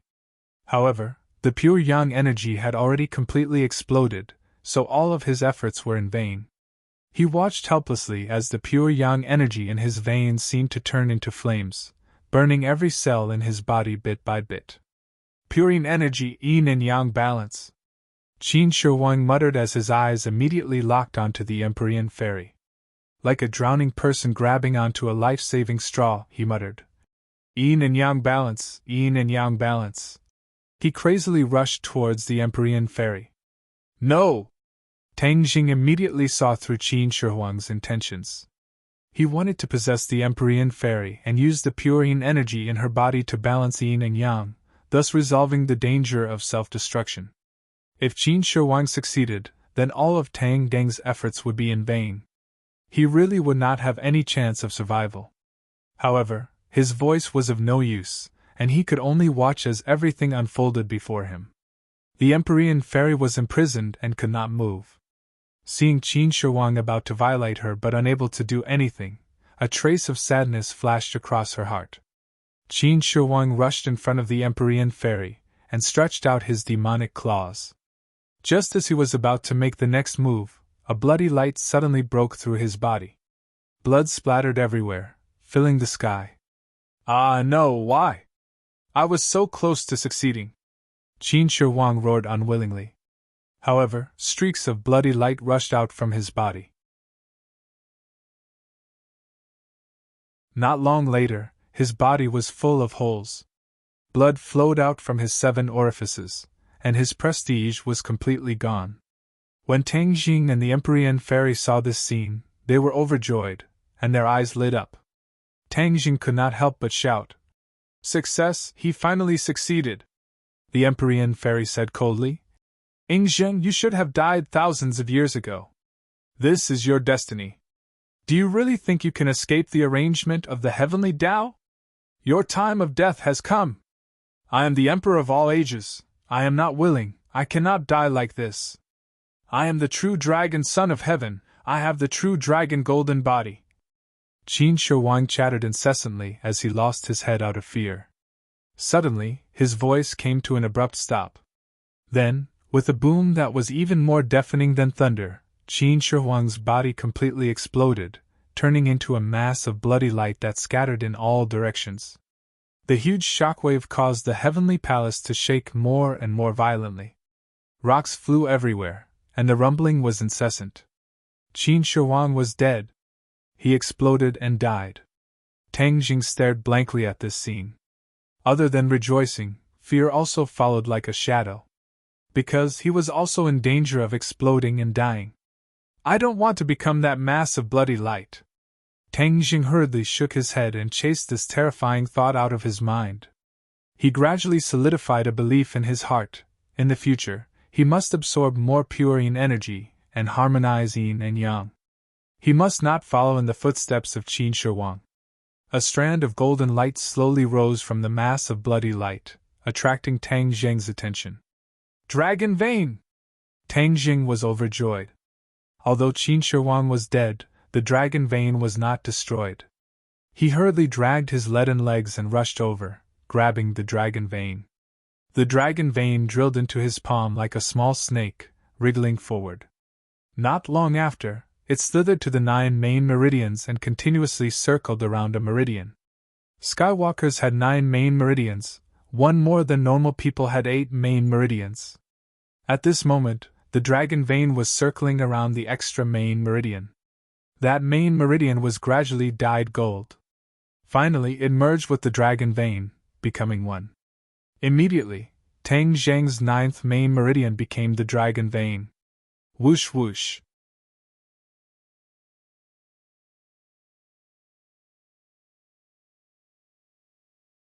Chapter 740. Tang Jing felt like he was a lake that was about to dry up. Suddenly, a flood gushed in, nourishing every inch of his skin and every cell. He could not help but moan in comfort. However, the flood was pure energy that flowed through his 8 extraordinary meridians, making him feel like the energy was about to burst out of his body. However, this was not the effect of the pure yang energy. He had only absorbed the purest dragon qi, not the pure yang energy. The pure yang energy had disappeared the moment Emperor Qin self-destructed. After the golden dragon qi entered his body, it split into 2. One went straight to his dantian, while the other stayed in his glabella. In an instant, he was completely enveloped by the golden light. The 3-clawed golden dragon in the dragon seal shook its head and wagged its tail. It kept absorbing the dragon qi, and the golden light on its body became more and more intense. However, one could clearly see that there was still a golden trace on the dragon, as if a tendon ran through its entire body. The dragon vein. Tang Jing immediately recognized it. The dragon vein had merged with his 9th major meridian. He did not expect it to appear on the 3-clawed golden dragon. He had a feeling that the 3-clawed golden dragon had always been one with him. At the same time, more and more dragon qi gathered in his dantian, circling in his dantian. The dragon qi was changing, becoming denser and denser. Tang Jing suddenly had a feeling that his Jindan was about to reach the large success stage. The Empyrean fairy also saw this and reminded loudly. Condensing the golden core is a very critical moment. Do your best and don't be careless. Sit down cross-legged. Tang Jing sat down as instructed. The dragon qi between heaven and earth rushed into his body at an even faster speed. This was the first time in his life that Tang Jing condensed the golden core. He had no experience at all. He could only rely on his imagination. However, the reality was always several times more difficult than he imagined. The dragon qi was still circling, but it did not start condensing the golden core. Time passed by. Tang Jing wanted to do it, but he was powerless. He could not help but feel impatient and flustered. Suddenly, the Empyrean fairy's voice rang in his ears. Focus your mind and calm your breath. I will teach you the core condensation method. This is a miraculous method to condense the golden core. You have absorbed so much dragon qi. With the help of the core condensation method, the quality of the golden core you condense will be greatly improved. Tang Jing was overjoyed and said, Thank you, Empyrean Fairy. A simple and not complicated text was whispered into Tang Deng's ears. Tang Jing was quick-witted and had a good comprehension ability. He instantly understood the trick and channeled the dragon qi bit by bit. Whoosh! The dragon energy quickly gathered and gradually turned from a gaseous state to a liquid state. Moreover, the golden luster became even more dazzling.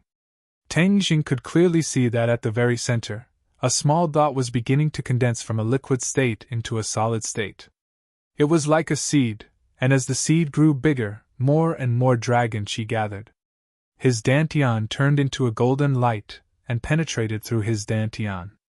Inch by inch, his skin and bones came out from the surface of his skin. Seeing this, the Empyrean fairy muttered to herself. Skywalkers are indeed blessed by the heavens. Condensing the golden core is the most important step, and he actually used dragon qi. The quality of this dragon qi is much higher than a normal golden core. It will be very beneficial for his future cultivation. Other people spend 10% of their energy to cultivate, but he only needs 5%. She seemed to be envious of Tang Deng's good fortune. Tang Jing did not know this. He was trying his best to condense the golden core. He watched as the golden core slowly grew from nothing to bigger. It was like the golden core was his child. This feeling was very strange. The dragon chi in the sky was completely absorbed into his body. The golden core also stopped spinning. There was no more dragon chi in his dantian. Only the golden core was left floating quietly in his dantian. Tang Jing moved his mind. A surge of true chi was released from the golden core and flowed to all of his meridians. This surge of true chi was much purer than before, and the energy it contained was even more terrifying. Is this the golden core realm? Tang Jing was very happy. He opened his eyes and looked at his hands. They were filled with endless power. The true chi that was originally stored in the 9 main meridians was of course gone. It was all integrated into the golden core. From this moment on, the golden core was his source of power. If his gold core was depleted, then his power would be completely gone. Tang Jing understood this, so he secretly swore to protect the golden core. It was his lifeblood. Rumble! The heavenly palace shook more and more violently. Just now, he was immersed in his cultivation and did not notice the dangerous environment outside. The impact of Qin Shi Huang's self-destruction made the heavenly palace on the verge of collapse. I can't stay here for long. Tang Jing rushed in front of the Empyrean fairy. Looking at her motionless body, he asked, I'll undo your restriction. His fingers quickly touched her body. The elasticity of her skin was clearly transmitted through his fingers, causing his heart to skip a beat. The Empyrean fairy felt a strange feeling in her heart, but her face was as cold as ice. After regaining her freedom, she impatiently urged, The heavenly palace is about to collapse. Let's leave here immediately. Yes. Tang Jing picked up the unconscious Professor Qi on the ground and rushed out of the heavenly palace with the Empyrean fairy behind him. Rumble! With a loud sound, the heavenly palace collapsed and turned into dust. It was a ruin. Tang Jing looked at the scene in a daze and sighed. Qin Shi Huang did everything he could, but in the end, he ended up like this. This is his fate. He should have died a few thousand years ago, but he used some kind of secret method to luckily survive and even come back to life. However, he still can't escape the eyes of the heavenly Tao. The Empyrean fairy said coldly. The heavenly palace was so tall that it reached the clouds. It's a pity that it was destroyed. Tang Jing smiled bitterly and sighed. So tall that it reached the clouds? The Empyrean fairy snorted and hit the nail on the head. Those are all illusions. Do you really think this mausoleum is real? It's not real? Tang Jing was shocked. He had never doubted the authenticity of this mausoleum. Look at the stars in the sky. Why are there stars in the mausoleum? Tang Jing was speechless. He couldn't answer. Those are all illusions. The Empyrean fairy waved her hand. The stars in the sky flashed and disappeared. Ah! Tang Jing was dumbfounded. The illusions were too realistic, or perhaps they were too high class. Even he was deceived. But this space is so vast that you can't see the end of it. It can't be fake, right? Tang Jing asked, unwilling to give up. The Empyrean fairy's lips curled into a mysterious smile and said, This is another treasure of Qin Shi Huang, Sumeru World. Sumeru World? Tang Jing was moved. He couldn't help but touch the Sumeru bag he carried with him. Could it be that the Sumeru World was the same as the Sumeru bag? The Empyrean fairy glanced at him and saw through his thoughts.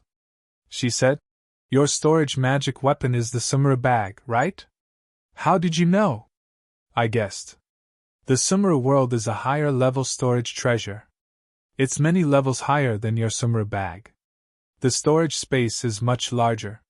Moreover, the Sumeru bag can only store inanimate objects. The Sumeru World is different. Even living things can live in it. Tang Jing was overjoyed. He was dissatisfied with the flaw of the Sumeru bag. He didn't expect the Sumeru World to perfectly solve his problem. Then can I take this Sumeru World away? Tang Jing asked eagerly. Such a powerful storage treasure couldn't be wasted. Of course you can. But after you take it away, the mausoleum will be destroyed. Tang Jing nodded. It's good that it's destroyed. If this mausoleum were to be exposed to the outside world, who knows how many waves it would cause? Because the things inside are too mysterious, beyond common sense.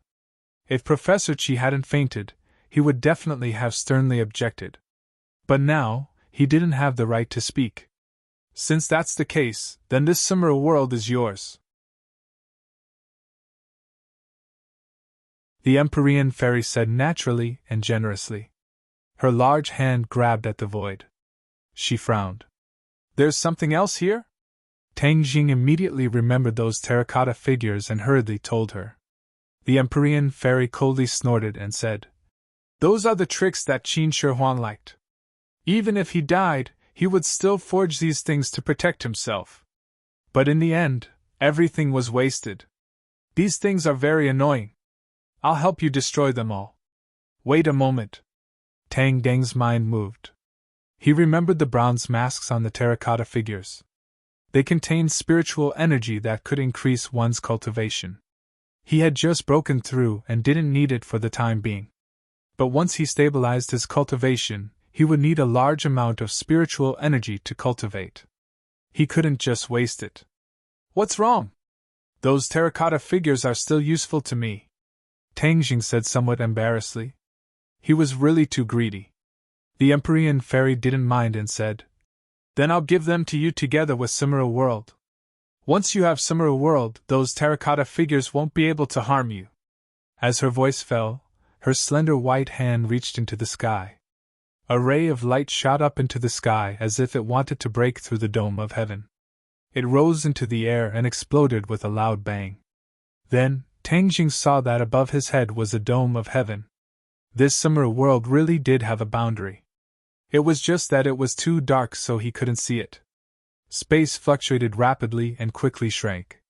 Suddenly, Tang Jing felt his body sway. Everything in front of him disappeared. He was actually in front of the tomb again. The huge space behind him had completely disappeared.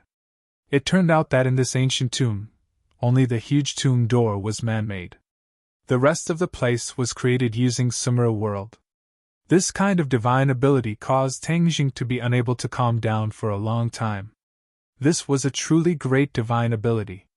The Empyrean fairy stood in front of him. She handed him a bracelet and said, This is Summer World. Bracelet? Qin Shi Huang is already dead. His consciousness has already been erased. After you drip a drop of blood essence on it, Summer World will be yours. Tang Jing hurriedly circulated his energy. A drop of blood essence dripped from his fingertips and entered the bracelet. The bracelet flashed and disappeared. A faint mark appeared on Tang Deng's wrist. It looked like a bracelet. If one didn't pay attention, they wouldn't be able to see it at all. This was much more powerful than a summer bag. There was no need to worry about losing it.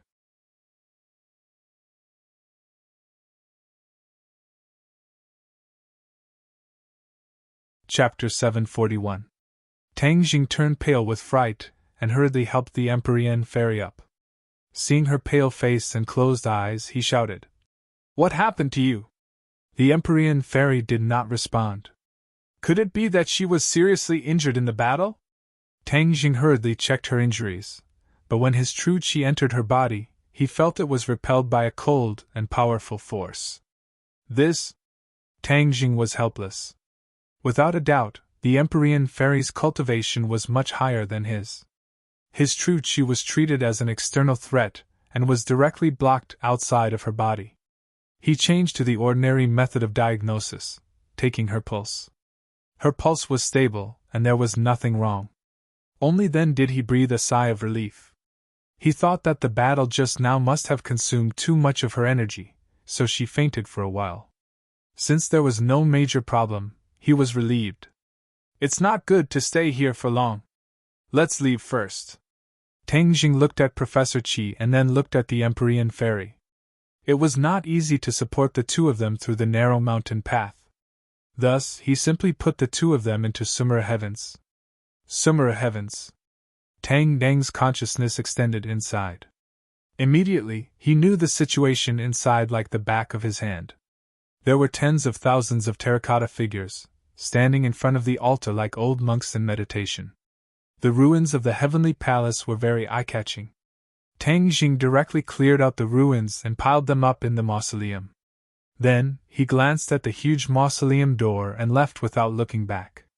Seeing the sun again, the sun shone down and his mood was particularly good. Although this time he did not discover the secret of the celestial, he still saw the legendary Qin Shi Huang. Although it was very different, he still gained a lot. His cultivation had already broken through to the first stage of the golden core. Although he could not determine the quality of his golden core, the quality of the golden core that was condensed from the dragon she would not be too bad. Looking at the shining golden core, he was particularly happy. He turned his head to look at the mountain peak. With a slash of the War Soul sword, the entrance collapsed with a loud bang, turning into pieces of rubble that were sealed shut. Now, no one will be able to find out. Tang Jing did not look back as he quickly disappeared into the forest.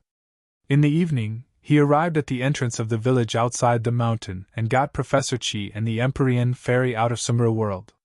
The Empyrean fairy slowly woke up and looked up at the sky. Her eyes were filled with joy as she muttered to herself, "I'm back in this world again. Are you okay?" Tang Jing asked. The Empyrean fairy took a deep breath and said, "I'm fine. I just used up too much energy and fainted for a moment." "That's good." Tang Jing heaved a sigh of relief and pointed to the village not far away. "Let's stay here tonight and go to the city tomorrow." The Empyrean fairy looked up and saw a modern building that was completely different from the village she remembered. She frowned slightly and said, "So many things have changed in the past few thousand years." Tang Jing nodded. "It's much bigger than you think. If you don't mind, you can stay with me first. With a companion, we can take care of each other. You can also adapt to modern life." Although the Empyrean fairy was powerful, she might not be able to adapt to modern life.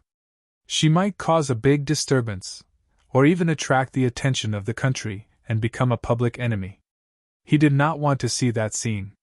The Empyrean fairy stared at Tang Jing for a long time without saying anything. Even though her eyes were calm, the pressure it gave off was not small. Fortunately, Tang Jing's heart was calm and did not have any distracting thoughts, so he was not afraid. "Okay, thank you," the Empyrean fairy agreed. She paused for a moment and said, "Although you and Qin Shi Huang are both Skywalkers, your personalities are completely different." "Of course not. I'm not as cruel as him." Tang Jing nodded. "That's good. I'll give you a piece of advice. Even if you're strong, you can't kill too many people. Otherwise, you will definitely suffer a backlash in the future. Qin Shi Huang is a good example," the Empyrean fairy warned. Tang Geng's face turned cold. He said solemnly, "I'm not a homicidal maniac, and I don't have the hobby of killing people. Unless it's an enemy, I won't kill easily." "That's good. Where is this place?" Professor Qi suddenly screamed and climbed up from the ground in a panic. He looked around and asked, "Where is Qin Shi Huang? Where is he?" Obviously, he could not forget about Qin Shi Huang. Tang Jing did not know whether to laugh or cry. He said, "He's dead. You won't be able to see him." "Dead?" Professor Qi exclaimed. "How could he die? Didn't he come back to life? If he didn't die, we would all die." "Professor Qi, you don't want to die, right?" "This? Of course, who wants to die?" Professor Qi said resentfully. Suddenly, his gaze turned and looked at the empty surroundings. "We left the ancient tomb? Of course, we escaped. No, we have to go back. That was a huge discovery in the archaeological world. It will have great research value in perfecting the history of Huaxia." Professor Qi turned around and wanted to leave. Tang Jing hurriedly pulled him back and advised, "Professor Qi, the entrance has already collapsed. As for the tomb, there's nothing left in it. There's nothing to study. If it collapsed, just dig it out." "How could there be nothing to study?" Professor Qi said stubbornly. Seeing him so stubborn, Tang Jing could only increase his tone. He said, Professor Chi, you've seen what you saw and heard in the ancient tomb. Is that an ordinary ancient tomb? If you let everything be exposed, what kind of commotion will it cause? Is this kind of commotion really good? This? Professor Chi hesitated. After experiencing the 100,000 mountains, he already understood that there were many mysteries in the long river of Huaxia's history. Perhaps it was not a bad thing that some secrets continued to be lost in history. Qin Shi Huang is still the face of history. As for what his true face is, other people don't care. We also don't need to overturn everyone's understanding. Just treat this trip as a dream and forget it. Tang Jing said earnestly. Professor Chi looked at Tang Jing with a burning gaze. Seeing the dignified expression between his brows, he gradually compromised. He had lived for most of his life and knew what was more important. His research was too insignificant compared to some things. Moreover, with Tang Jing's identity, his words must have been carefully considered. There were many problems that he had not even considered. In addition, Tang Jing would definitely not harm him. This was definitely the most beneficial solution for him. All right, I promise you. Professor Chi took a deep breath. Although he was unwilling, he could only give up. However, when he turned his gaze, he saw the aloof Empyrean fairy. Even though he had lived for most of his life and seen countless people, when he saw the Empyrean fairy, he could not help but be shocked. He cried out in surprise, "Who is she?" Professor Chi had seen beautiful women before, but those beauties were vulgar compared to the Empyrean fairy. Whether it was beauty or temperament, none of them could compare to her. Fairy, a fairy above the 9 heavens. Professor Chi's eyes were lifeless as he muttered to himself. There are beauties in the north, peerless and independent. A glance could topple a city, a second glance could topple a country. Would you rather not topple a city or a country? A beauty is hard to come by. Tang Jing was shocked. He did not expect the Empyrean fairy to have such great charm. Although he also felt that the Empyrean fairy's beauty was unparalleled, it was not so exaggerated. He did not know just how shocking the Empyrean fairy's temperament was to ordinary people. Furthermore, he was a celestial with the 9 yang saint body. His resistance to the Empyrean fairy was naturally extraordinary. It was not something an ordinary person could compare to. The Empyrean fairy seemed to have already gotten used to this kind of reaction. She was not surprised at all. She indifferently glanced at Professor Chi and then stared at the village not far away. It was clear that the modern village was quite attractive to her. Tang Jing hurriedly pulled Professor Chi out of his shock and said, "Professor Chi, he is my first friend. He will be traveling with us for the time being." Friend? Why wasn't she here before? She came to the Qinling Mountains to travel and coincidentally bumped into her. So we traveled together. Tang Jing lied without thinking. Oh, may I ask for this young lady's name? Professor Chi said in a genteel manner. Tang Jing was momentarily speechless. He also did not know what the Empyrean fairy's name was.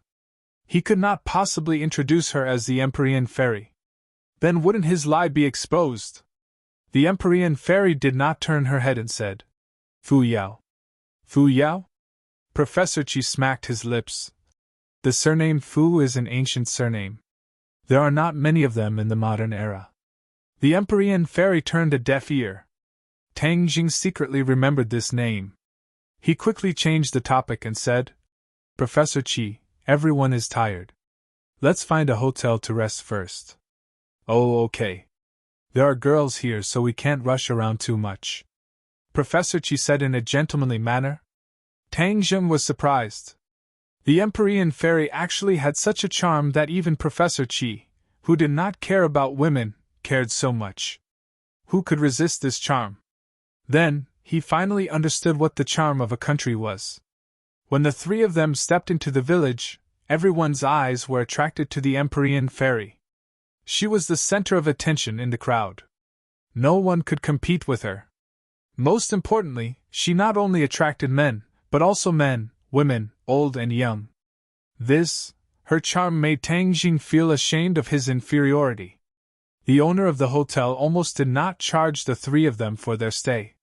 Fortunately, the burly lady boss came to her senses in time and did not go bankrupt. Tang Jing felt that if this continued, no matter where he went, he would not be at peace. He had to find an opportunity to discuss this problem with the Empyrean fairy. Because of his identity, Tang Jing never wanted to be the center of attention. That night, after washing up, Professor Chi was exhausted and had already gone to bed early. Tang Jing tossed and turned, unable to sleep. In the end, he still knocked on the door of the Empyrean fairy's room. Fu Ya was sitting upright on the chair watching television. It was as if the little people on the television had a huge charm to her. This was something that Tang Jing had already seen before. She was full of curiosity towards modern equipment like a curious baby. However, she was very cold. Even if she was curious, she would never ask about it. Instead, she would do her own research. She was the one who unknowingly turned on the television.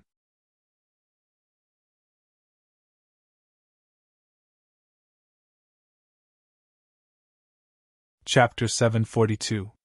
Seeing Tang Jing standing at the door in a daze, the Empyrean fairy finally glanced at him and asked, "What's the matter? I want to talk to you about the current world." Tang Jing walked over and pulled a chair to sit down. "You also realize that this world is very different from your original world, right?" The Empyrean fairy nodded lightly. "It's indeed different, very different. That's why I need to explain the rules of this world to you," Tang Jing said earnestly. "Rules?" The Empyrean fairy frowned slightly. "Yes, your world has been more than 2,000 years ago. In these 2,000 years, humans have experienced many things. Ordinary people in this world don't know about the existence of cultivators anymore. Moreover, the government, which is the imperial court of your time, is also very different. There are many different rules and restrictions." Seeing that the Empyrean fairy didn't react and was instead interested, Tang Jing took a deep breath and narrated the history of Huaxia for the past 2,000 years. The Empyrean fairy's eyes were sometimes gloomy and sometimes surprised. Especially when she heard that the cultivators were expelled, Tang Jing even felt a trace of anger. He sighed in his heart. It seemed that the ancient cultivators couldn't let go of this matter. The Empyrean fairy was like this, and so was Tian Chanzi. "You said that this society is a society of technology. Even cultivators can't fight against the power of technology?" After Tang Jing finished speaking, the Empyrean fairy asked like a curious child. "Yes, the power of technology is very powerful and very terrifying. Moreover, the government is not happy to see the appearance of powerful cultivators. This could be a threat to their political situation," Tang Jing said earnestly, afraid that the Empyrean fairy would be unhappy and turn this world upside down.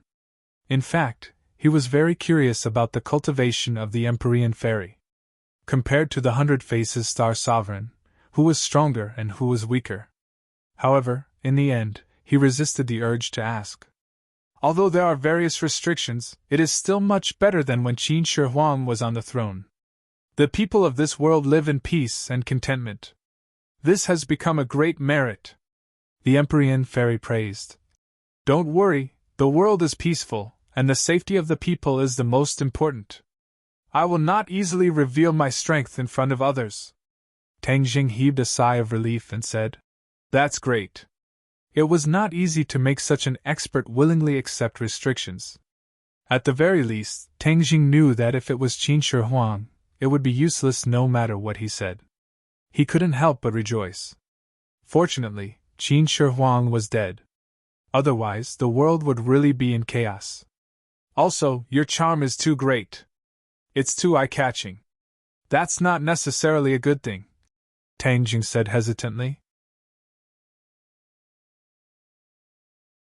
He regretted it as soon as he finished speaking. He wanted to slap his own mouth. Was it wrong for her to be beautiful? This was the dream of many women. Was she supposed to pretend to be ugly on purpose? That was too much to ask of him. Unexpectedly, the Empyrean fairy did not get angry and said, "I know. What do you think?" Tang Jing did not understand and raised his head to look. Eh? His eyes lit up. This change was not small. It was not that the Empyrean fairy had become ugly. It was still the same face, but the feeling it gave off was completely different. This was very strange. Although her face was still beautiful, it did not give off the soul-stirring and devastatingly beautiful feeling. Or, to put it another way, her beauty was very down-to-earth. It was not the kind of beauty that was high and mighty like a fairy. What was going on? Tang Jing was confused. It was obviously the same face, so why did it give off such a different feeling? Temperament. Suddenly, he had a flash of inspiration and thought of this key point. He stared at the Empyrean fairy with burning eyes. As expected, her temperament changed. She became very amiable and approachable. That devastatingly beautiful feeling dropped a level. Can I? Seeing Tang Jing staring at her, the Empyrean fairy asked. Yes. Tang Jing nodded vigorously as if he had just woken up from a dream. This way, there would be no sensational effect. If you need anything or don't understand anything, you can look for me.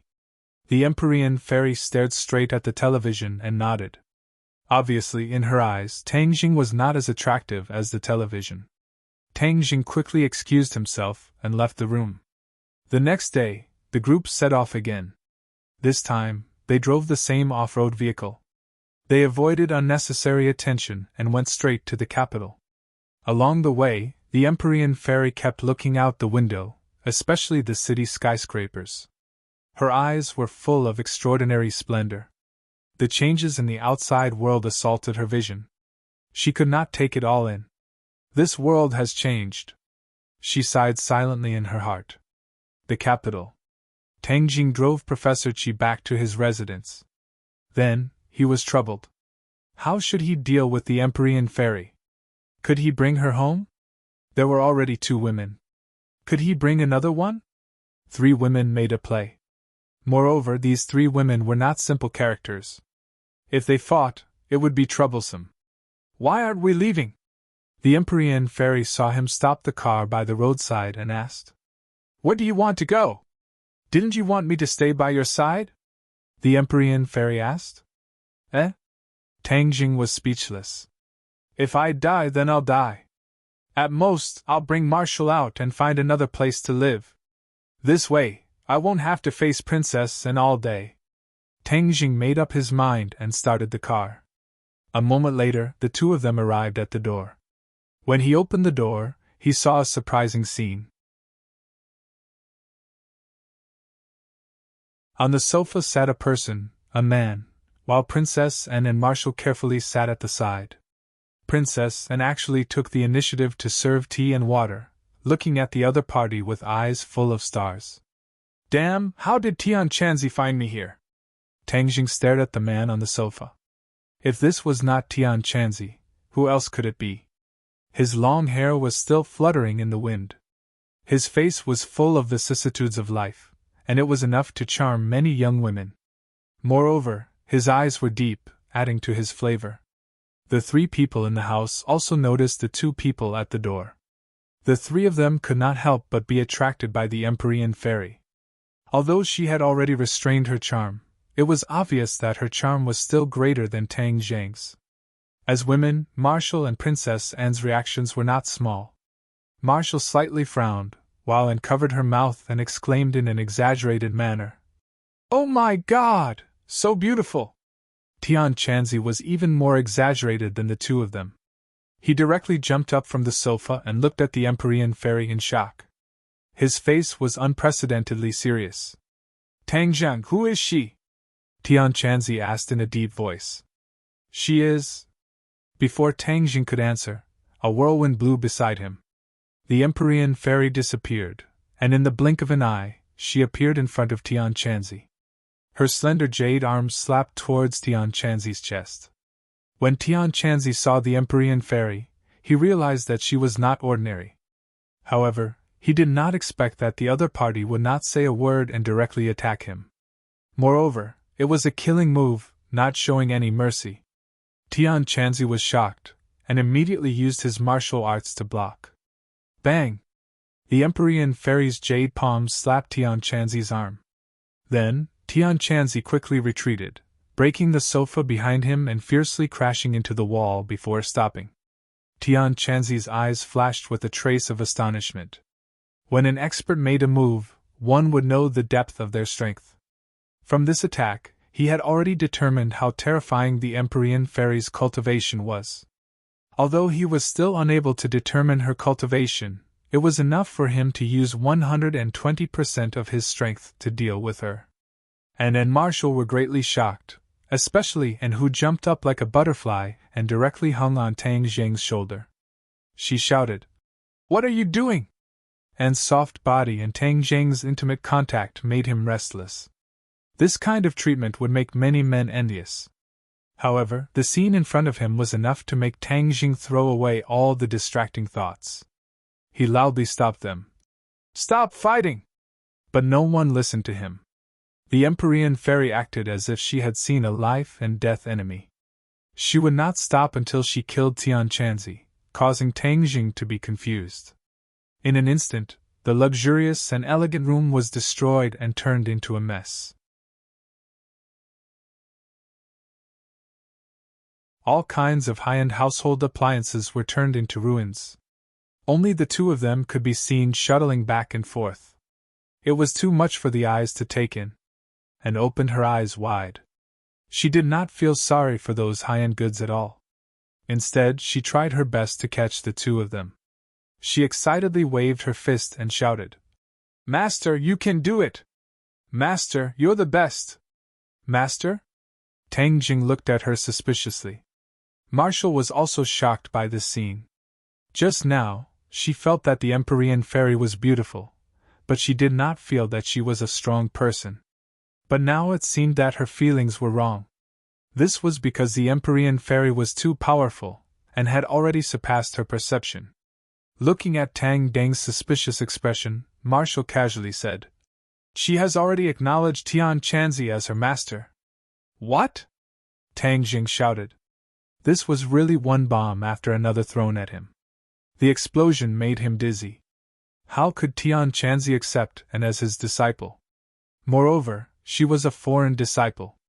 And finally retracted her gaze and proudly said, "Master saw that I was talented and smart, so he decided to accept me as his disciple and teach me very powerful spells.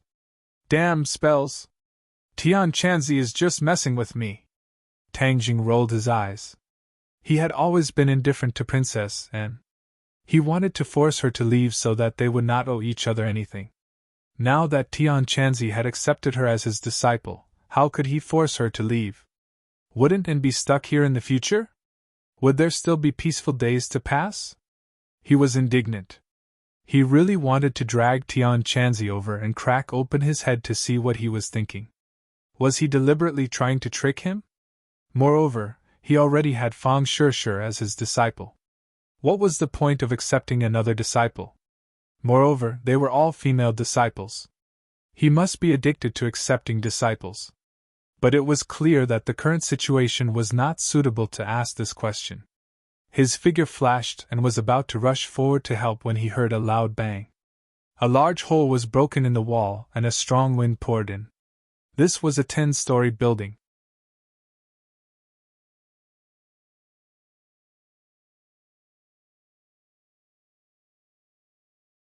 Chapter 743. The three of them stared dumbfoundedly at the two figures that were gradually disappearing into the distance. Tang Jing had no choice but to jump up and also chase after them. The wind whistled past his ears as he landed on the ground, determined the direction, and chased after them. Bang! Marshall also landed on the ground and followed closely behind. Only Princess Anne was left standing at the entrance of the big hole, unwillingly stamping her feet and muttering, "Wait until I learn magic, then don't even think about leaving me alone." Passing through the streets and alleys, Tang Jing avoided the main road and pedestrians and not long after, arrived at the suburbs. In the distance came a loud rumbling sound from a small hill. The battle was very intense.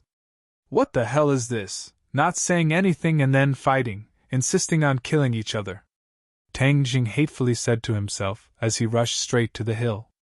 The trees in the hill had already fallen, and there were many large holes in the ground, dust and smoke rising everywhere. Whoosh!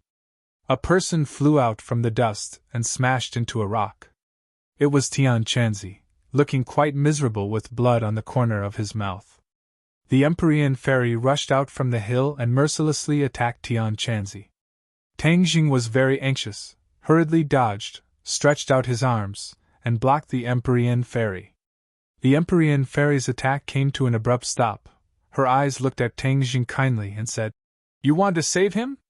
Tang Jing was aghast. Tian Chanzi was unexpectedly not the Empyrean fairy's opponent. Then how high was her cultivation level?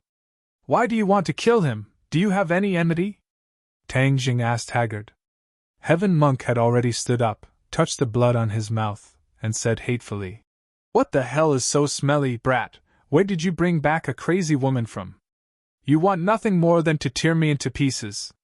Hearing the words crazy woman, the Empyrean fairy was about to flip out again, but Tang Jing hurriedly stopped her and impatiently asked, "What is going on? He is a very important person to me. Why do you want to kill him? You're with him?"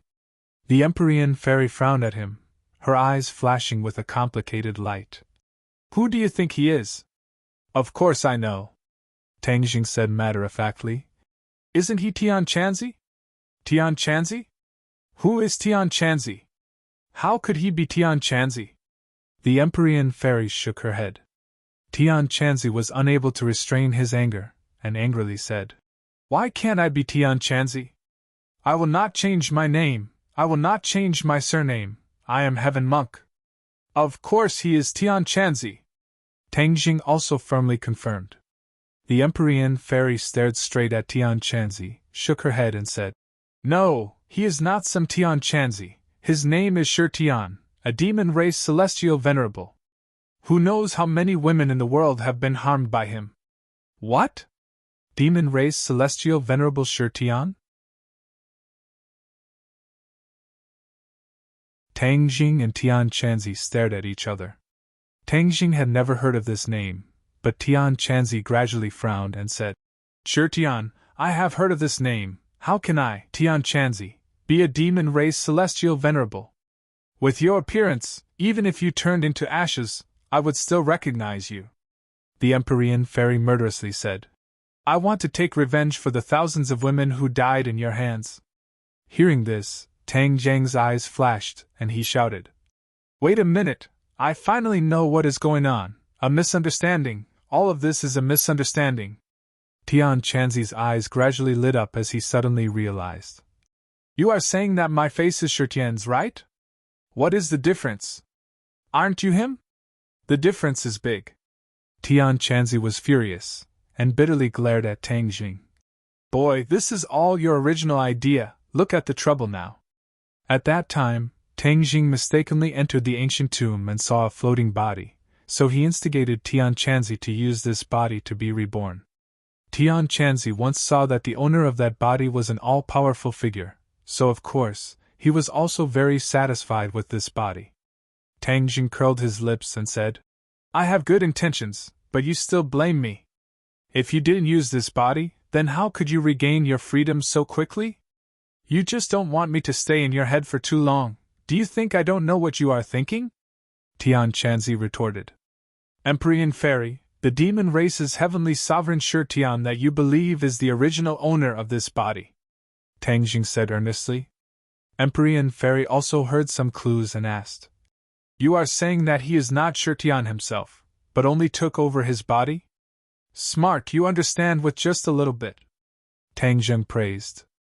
Tian Chanzi curled his lips and said in his heart, "Smart my ass, you want to kill me without any reason. If it wasn't for my profound power, I would have reported to the Yama Palace." Empyrean fairy stared at Tian Chanzi with burning eyes as if she wanted to see through him, and muttered, "Sure Tian's cultivation can't be so low, just now I was wondering, so you are not Sure Tian?" Tian Chanzi blew his beard and glared.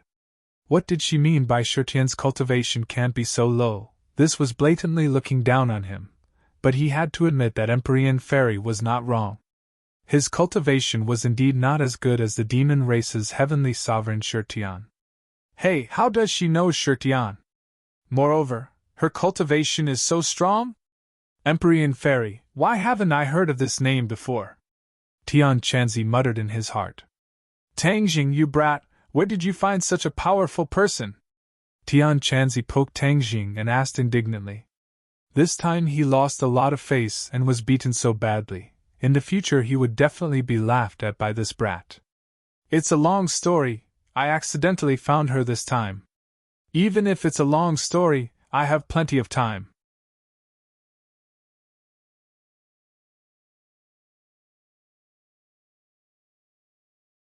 Tian Chanzi warned.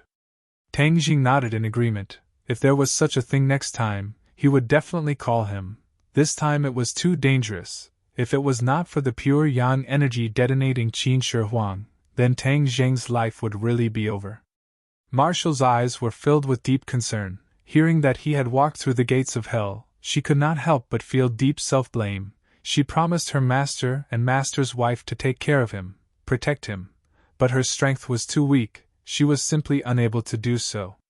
She secretly made up her mind, in the future, she must work harder to cultivate, she must keep up with Tang Zheng's footsteps, she must not be his burden, drag him down. Empyrean Fairy, although he is from the pre-Qin era, do you know where she came from and what sect she came from? Tian Chanzi deliberately lowered his voice and asked. Tang Jing glanced at Empyrean Fairy and regretfully shook his head. Empyrean Fairy lightly said, I do not belong to any sect, I am alone. How can you be so powerful without a sect? Tian Chanzi questioned. Why not? Empyrean Fairy asked back. Tian Chanzi was speechless. He pulled Tang Jing again and said in an inaudible voice, Do you remember what I told you before? You have the 9 yang saint body, you must periodically absorb purine energy. Only by balancing yin and yang can you preserve your life. You have also seen Qin Shi Huang's end, you definitely do not want to become like him. But among the women in the world, the ones with the most purine energy are those with the profound yin body. This kind of woman can only be encountered by chance, you brat. Your luck is truly heaven-defying, you even met one like this. If you were to absorb her purine energy, then your pure yang energy will be neutralized by a lot, you brat's life will also be preserved. Before he finished speaking, Tian Chanzi discovered that there was one more person in front of him. A murderous gaze swept over. Empyrean Fairy stared at him with a murderous look and said, Do you really want to die? Tian Chanzi immediately swallowed back his words. He resentfully said, No! You're tuning into the Phoenix Knights YouTube channel. Don't forget to subscribe and join us on this journey to catch the most captivating stories.